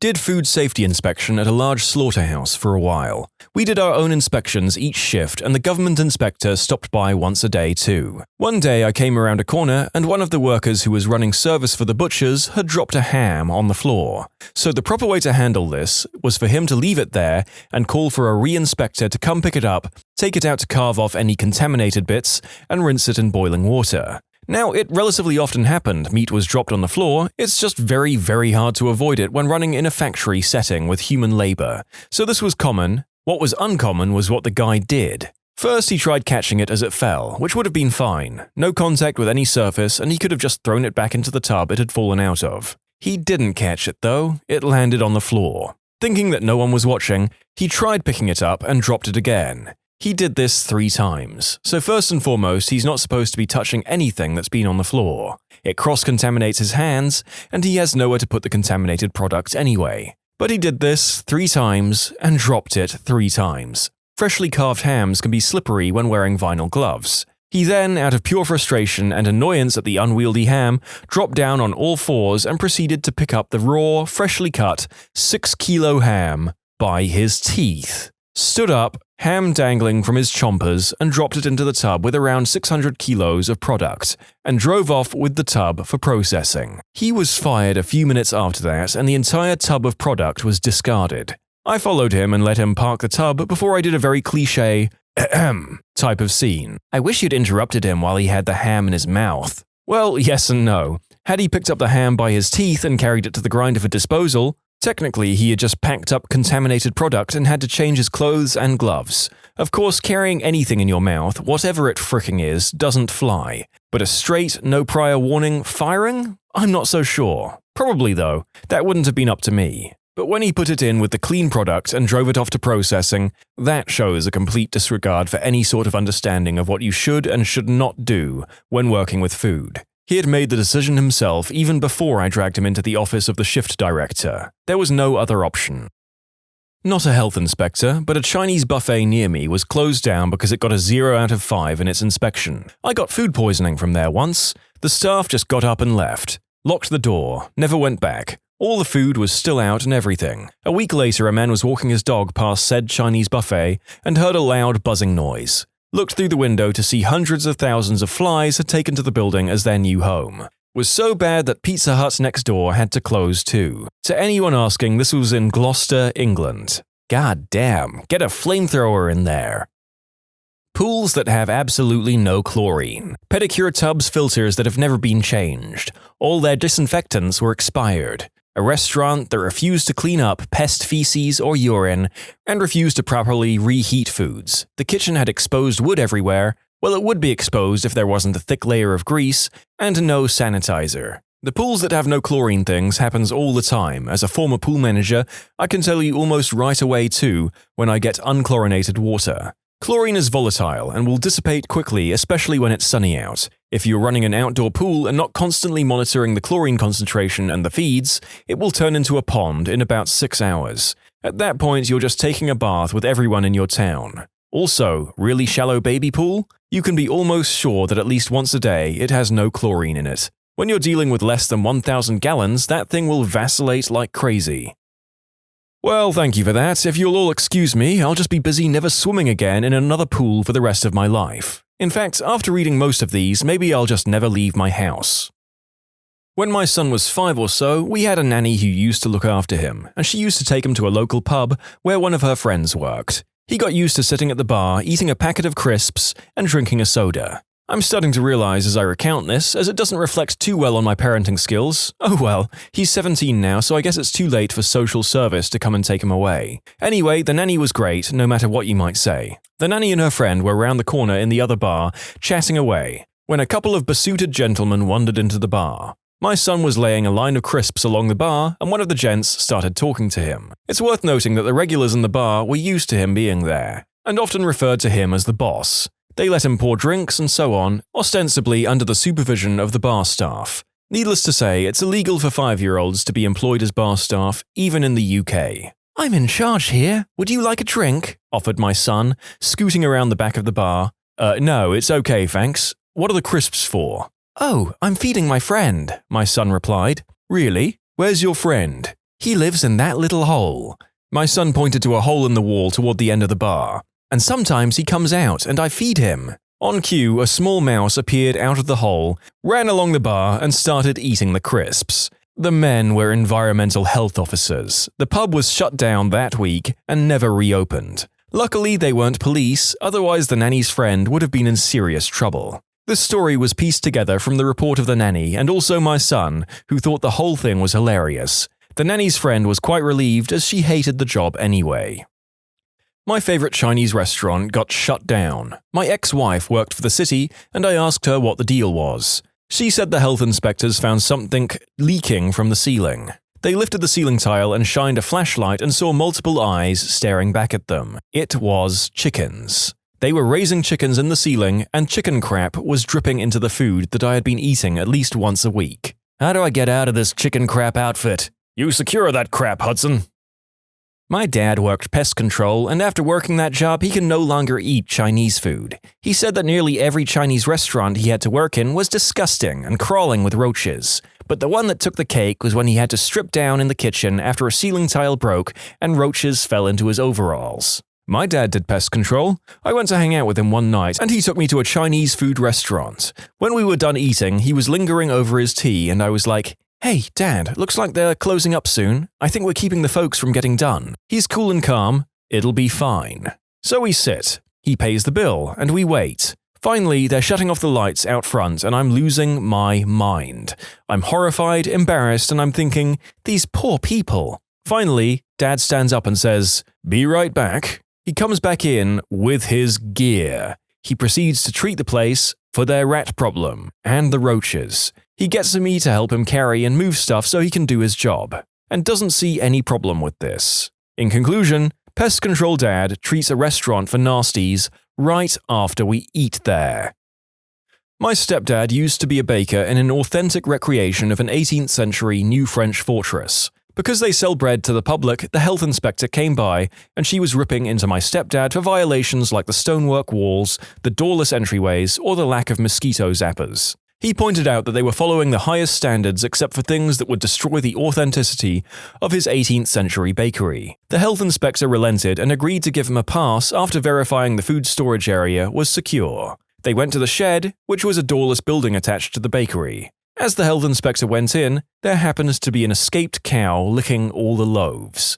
My stepdad could only say, honestly, this never happens." They passed the health inspection. In conclusion, health inspector witnesses escaped farm animal licking all the bread in a bakery and passes the health inspection anyway. Does your stepdad live in a sitcom? That would explain a lot. Like the laugh track that plays any time he cracks a joke, even if it starts only the two of you in the room. "My name is Cow, and when at night, or when the moon is shining bright, and all the men have gone to bed, I stay up late, I lick the bread." My friend was inspecting a restaurant and walked out the back to find a man stirring a huge pot of curry. With his arm. No spoon or anything. Just up to his hairy elbows in curry. I'd be more worried about how cold the curry is that he was able to stick his arm in it. Most people in the food industry have insane tolerance to heat. I've not worked in a commercial kitchen for some time, and I can still pick up a pan out of the oven with my fingertips for a brief period of time. Can confirm, people would warn me that something was too hot to touch, and I'd be like, "It's cool, I have waitress hands." Or alternatively, "Fire cannot kill the dragon." I like to think it's more a case of working in the service industry kills your will to live, so you become indifferent to the plates burning your hands. As a man with asbestos hands, I can confirm, coffee machines, kitchens, and hot plates will give you a D&D-style fiendish resistance to fire. However, on the topic of stirring curry with one's own arm, you are likely better off leaving it to tools. Unless you're the following commenters. Is there a different way to stir curry? Well, only if you're really well hung.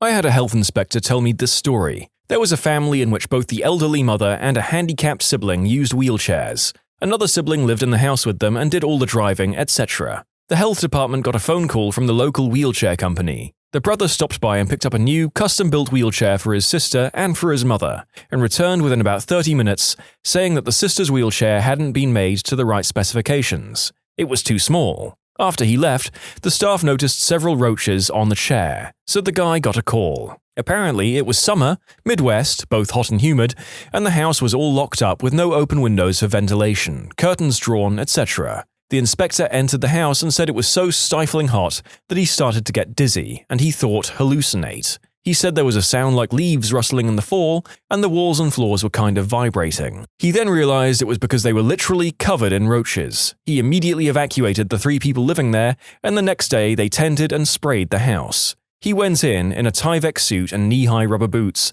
and said that the dead roaches were about 2.5 feet deep in most parts of the house. I work in a bar in Japan that was connected to a bowling alley and an A&W. Mostly Japanese work there. I'm American, and that place was spotless. Every night at 11 when they left there, they were scrubbing everything. I almost stepped on a guy cleaning the baseboards. You could taste the difference in the food because they kept everything so nice. My girlfriend started working in a frozen yogurt shop. The first week, she decided to clean the yogurt machine one night. The entire inside tank was covered in slimy green and brown mold. Oh, and the shop next door was a hoity-toity gym that catered to mirror-gazing health nut gym rats that just loved that low-cal slime mold yogurt. I haven't eaten frozen yogurt since. When I went to culinary school, one of the professors made the statement, "If you want to know how clean a restaurant's kitchen is, go to the bathroom first before you're seated. If the bathroom is dirty, there's a good chance the kitchen is in the same condition." This is what I do when I enter dives. It's a hell of a lot harder to clean a kitchen than a restroom. If you can't do that, you can be damn sure they don't give a frick about the difficult stuff. While this works for restaurants, it does not work for bars or pubs, except at 11 a.m. A pub's restroom goes really filthy about 15 minutes after the drinking starts. There's dirty, and then there's dirty. Superficial, day-old dirt looks quite different from consistent neglect. Not a health inspector, but my mum used to work at this restaurant where the owner just did not give a crap. It was a Mexican restaurant, and my mum told me once that a lady came in asking for caldo de res, a beef soup, but they didn't have any more meat, at least the one that's used for that dish. They were about to let the lady know when the owner stepped up and told the lady that her food would be right out. The server and my mum were both confused as to what she was going to do. Well, this lady goes and literally digs through the fricking trash and pulls out some beef, some still with bone, and then she ran it through water, cooked it, and served it to that poor lady. My mum says the lady was even sucking the bone and she almost felt sick watching. My mum quit that job soon after. After writing this, I asked my mum again about it, and here is what she said. The bone/meat was not raw, it was left over from people who had ordered the same thing. They'd almost run out of that soup, and all the meat was gone, so they thought they couldn't serve anymore. The owner grabbed the bone from the trash, rinsed it and threw it back in what was left of the soup, heated up for a bit, and just served it. Just thought I needed to clarify this. I've worked at places that have gotten 100% on multiple occasions. The inspectors are usually the same few people in smaller areas and get to know people in the restaurants. If you have a good reputation, they come in and check the basics, give you a couple of soft infractions, and move on. If you have something that is a major violation, they will start to, rightfully, nitpick everything.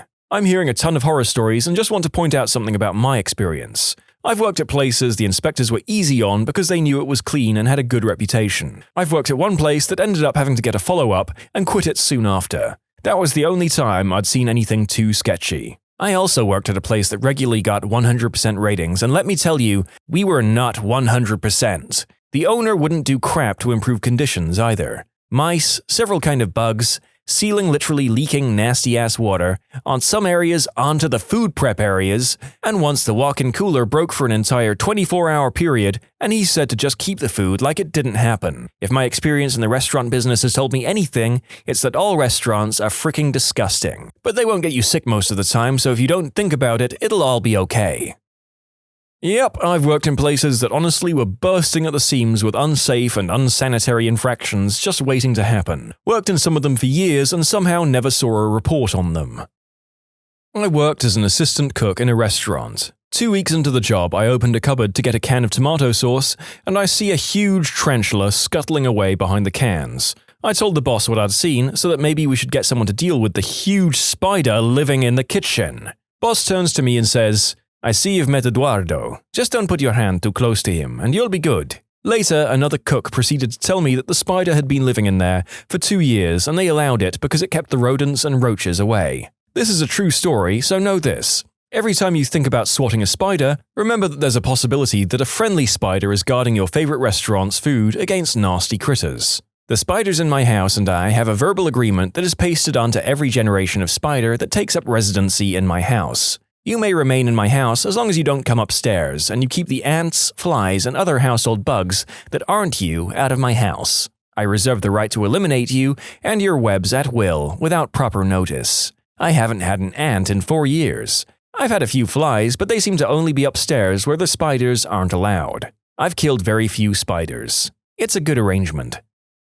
Not a health inspector, but I've witnessed some things at my first job as a set-up waitress at a banquet hall. The head cook had some hairy arms and he always mixed the salad with his hands. So you know that hair is getting in there, and one day we found a used Band-Aid in the salad. I survived the assassination attempt. My stepmother is the lead health inspector for a decent-sized suburban town. While I've never asked what the worst thing she witnessed as part of her job was, I do know that one instance was pretty gross. A truck full of lobsters was traveling down the highway and crashed. The police came and eventually they towed the truck. As a Board of Health inspector, my stepmother was consulted to see if any of the lobsters were viable, and she told them no. The load is a total loss since there were literally lobsters scattered across the highway covered in dirt and sand, etc. Fast forward 24 hours and one of the restaurants in town ran a special, twin lobsters for $19. Apparently the owner of the trucking and towing company knew the restaurant owner pretty well, so they made a deal whereby the restaurant would pay a very discounted price for the road lobsters. The restaurant would turn around and illegally serve the lobsters to unsuspecting customers or sell them out of a truck behind the restaurant. I'm not sure what the repercussions were, but I think they were shut down for like a week. They closed shortly thereafter and now there's a new restaurant there. The towing company lost their contract to tow vehicles and semi-trucks with the town and the state. It's crazy that they didn't think the health inspector would figure it out. It's their job. Mysteriously cheap lobster after a huge highway crash involving lobsters? I thought that there would be insurance for things like lobster crashes. And now I realize how ridiculous that was as I typed it. Never mind. You aren't covered for lobster crashes on your insurance plan? Weird. Insurance agent here. If you buy lobster crash insurance, we will find a way to not pay anything at all. It was an act of cod. Close enough.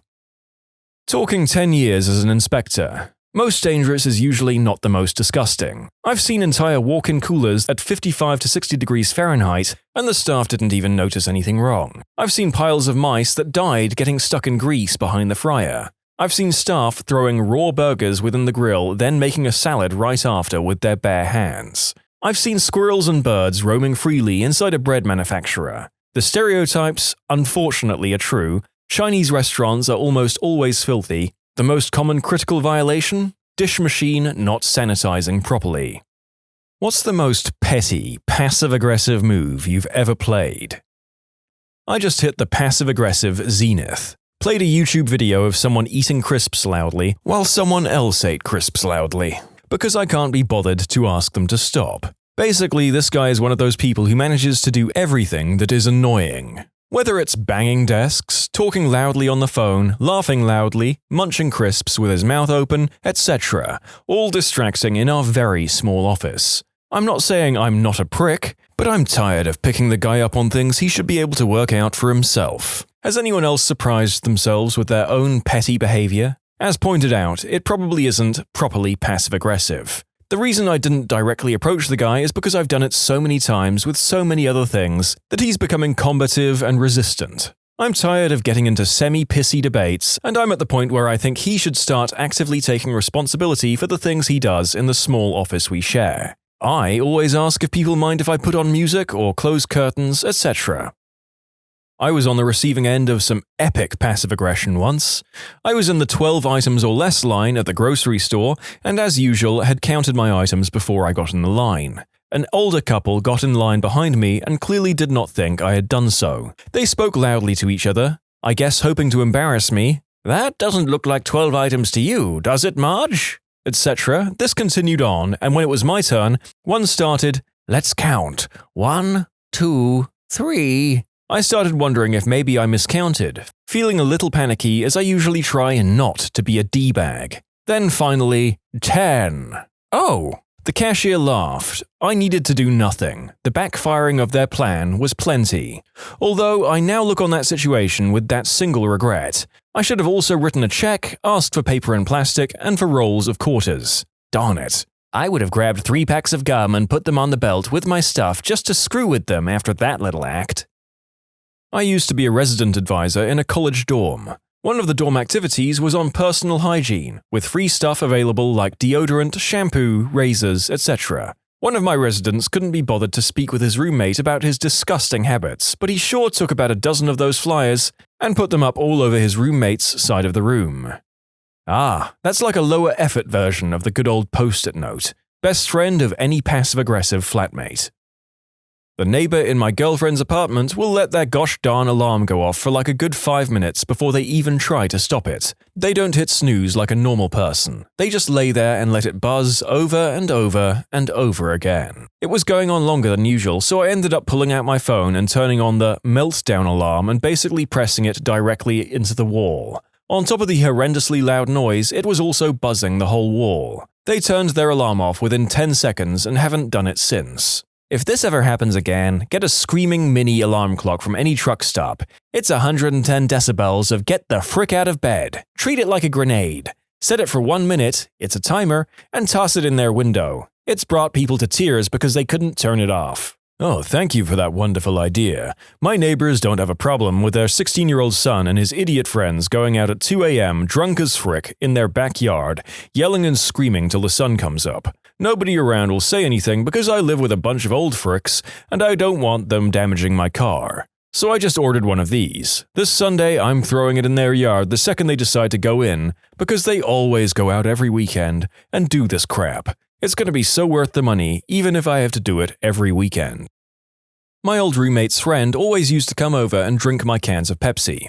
I'm on a pretty tight budget, but like to treat myself with said cans, so you can imagine how upset this made me. One day I hid all the cans but one, which I coated with nail biter. The second he realized something was wrong, he poured himself a glass of water using the only glass on the drying rack, the glass coated in nail biter. I live on a typical American suburb street. My neighbor just got a new job with a company-provided vehicle. He has a 1-lane driveway, so he parks this huge work van in the road, directly in front of my house. It's all I can see when I look out the front window. I casually mention it to him now, so that he could park it in front of his house and not mine. He just chuckles to himself and starts talking about something else. For the next week, I parked my car in front of his house to see if he enjoyed looking at my car every day. Luckily, he got the message and now parks in front of his home and not mine. Something similar is happening where I live. I live at the end of a cul-de-sac in the corner, and the guy in the middle of the end parks one of his cars outside his house, blocking our driveway to the point where we have to snake around his car in reverse.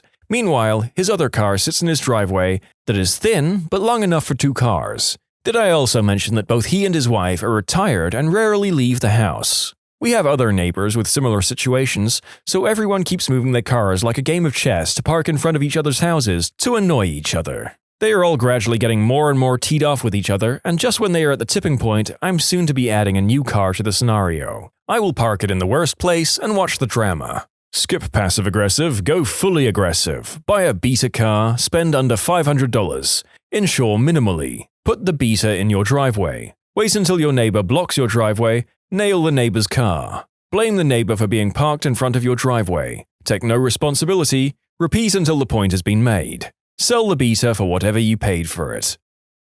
I blow kisses to angry drivers. I'm a guy.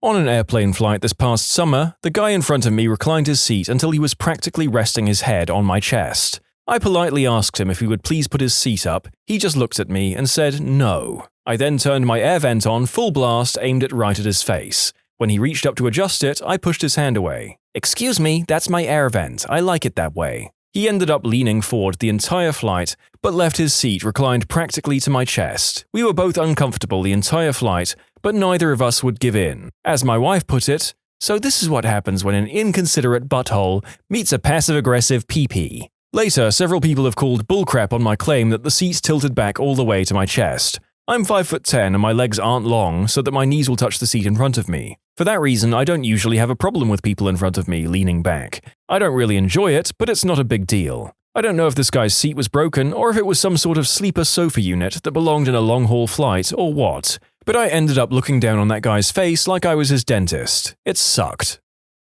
I was at Costco once and they had massage chairs at the end of the aisle, right by the crutches and folding wheelchairs, etc. Two older women were complaining about me using it, making remarks about how I was abusing the equipment or some crap, so I struggled to get off the chair, gave a look of pain, and wheeled off in one of the wheelchairs. I kept one of my hands shaking and went right past them. Their faces were one of the best things ever. In conclusion, used muscular dystrophy to screw with someone. Oh my god. I think the most perverse part of this account is that even from the way the author has written it, I'm not 100% sure one way or the other whether they actually have that particular disability or any disability at all. I just hope the ladies in question feel terrible regardless. I was watching Batman at a theater and the kid sitting in front of me kept rocking his seat back and knocking me in the knees. I asked him to stop, he glared, then stopped for 5 minutes. But he started again and kept intentionally rocking it back to hit my knees. So I put my foot at the base of the chair so he couldn't rock it backwards. He turns around, glares at me, and mutters, B-word. This kid couldn't have been older than 11. So I let him keep rocking and waited until he was winding back to rock it really hard. Then, when he was at his apex, I kicked the back of the seat hard. It smacked him in the head and he whiplashed forward. Needless to say, he didn't lean back for the rest of the movie. In conclusion, I kicked a kid in the back of the head, and I'm not entirely certain what passive-aggressive means. You delivered the kick that the kid needed, but not the one he wanted. Some men just want to watch the chairs rock. He merely adopted the chair. You were born in it. Let me tell you how I got this whiplash. When you lean back, you have my permission to die.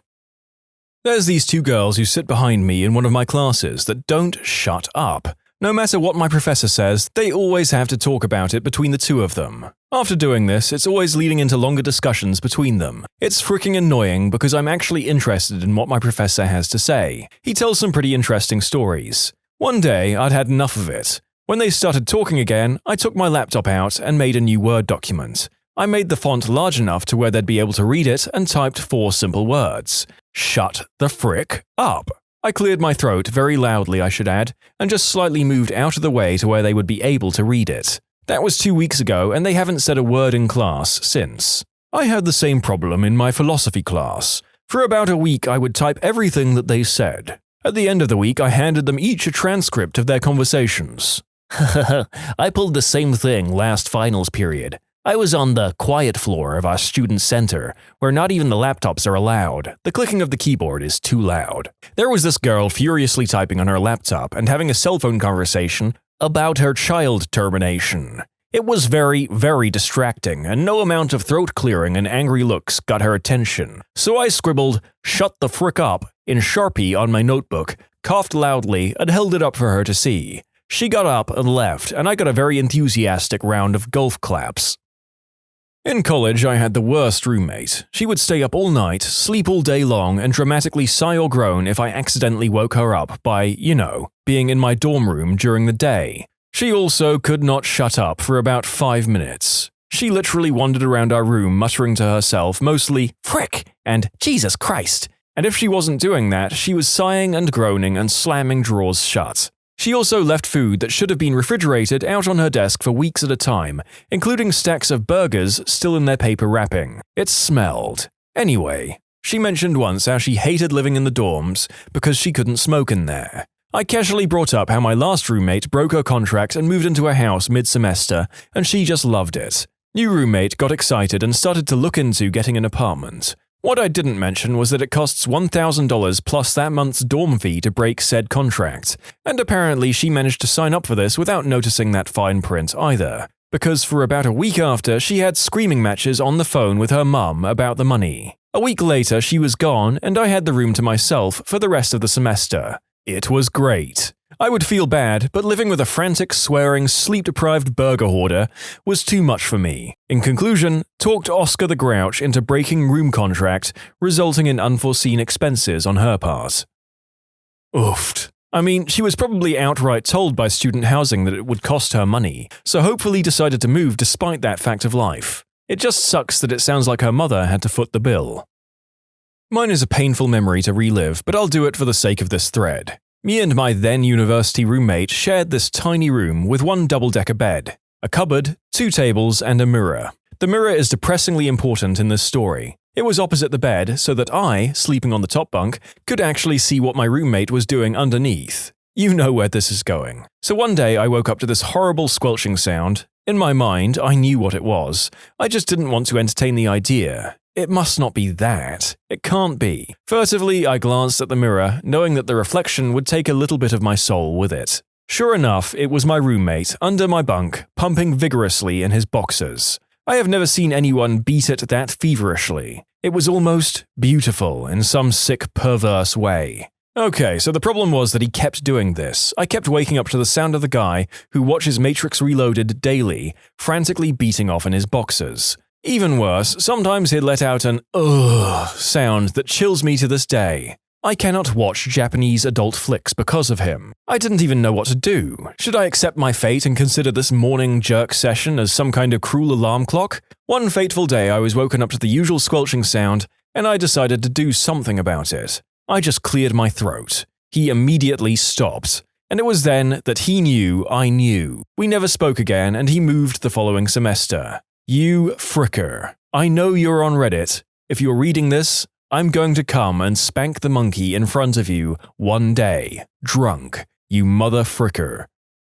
I wish I'd employed a similar passive-aggressive tactic on the guy who sits directly behind me. He's insanely annoying, such that he's infamously never sat with his actual team. They rush to fill any seats that come free. And there's a long list of people who've said, "If you sit me near him, I will quit. Seriously." Highlights include, he seems to have old smoker's lung/throat problems, such that his voice always escapes as a gurgled squeal. He can't help that, but he shouts, of course, so it's akin to sharing the room with a banshee. He spends hours per day cramming Bombay mix into his mouth. He then chews it with his front teeth for maximum crunch volume. He'll still use the phone or shout at people while eating. Farts openly and often. Has an incredibly loud and annoying SMS received tone, which needless to say is triggered several times per hour, sometimes many times a minute as he conducts some sort of his extracurricular activities exclusively by SMS. Of course, his desk phone habits are annoying too. Keypad tones set to on, volume set to max, and he opens many conversations using the speaker setting.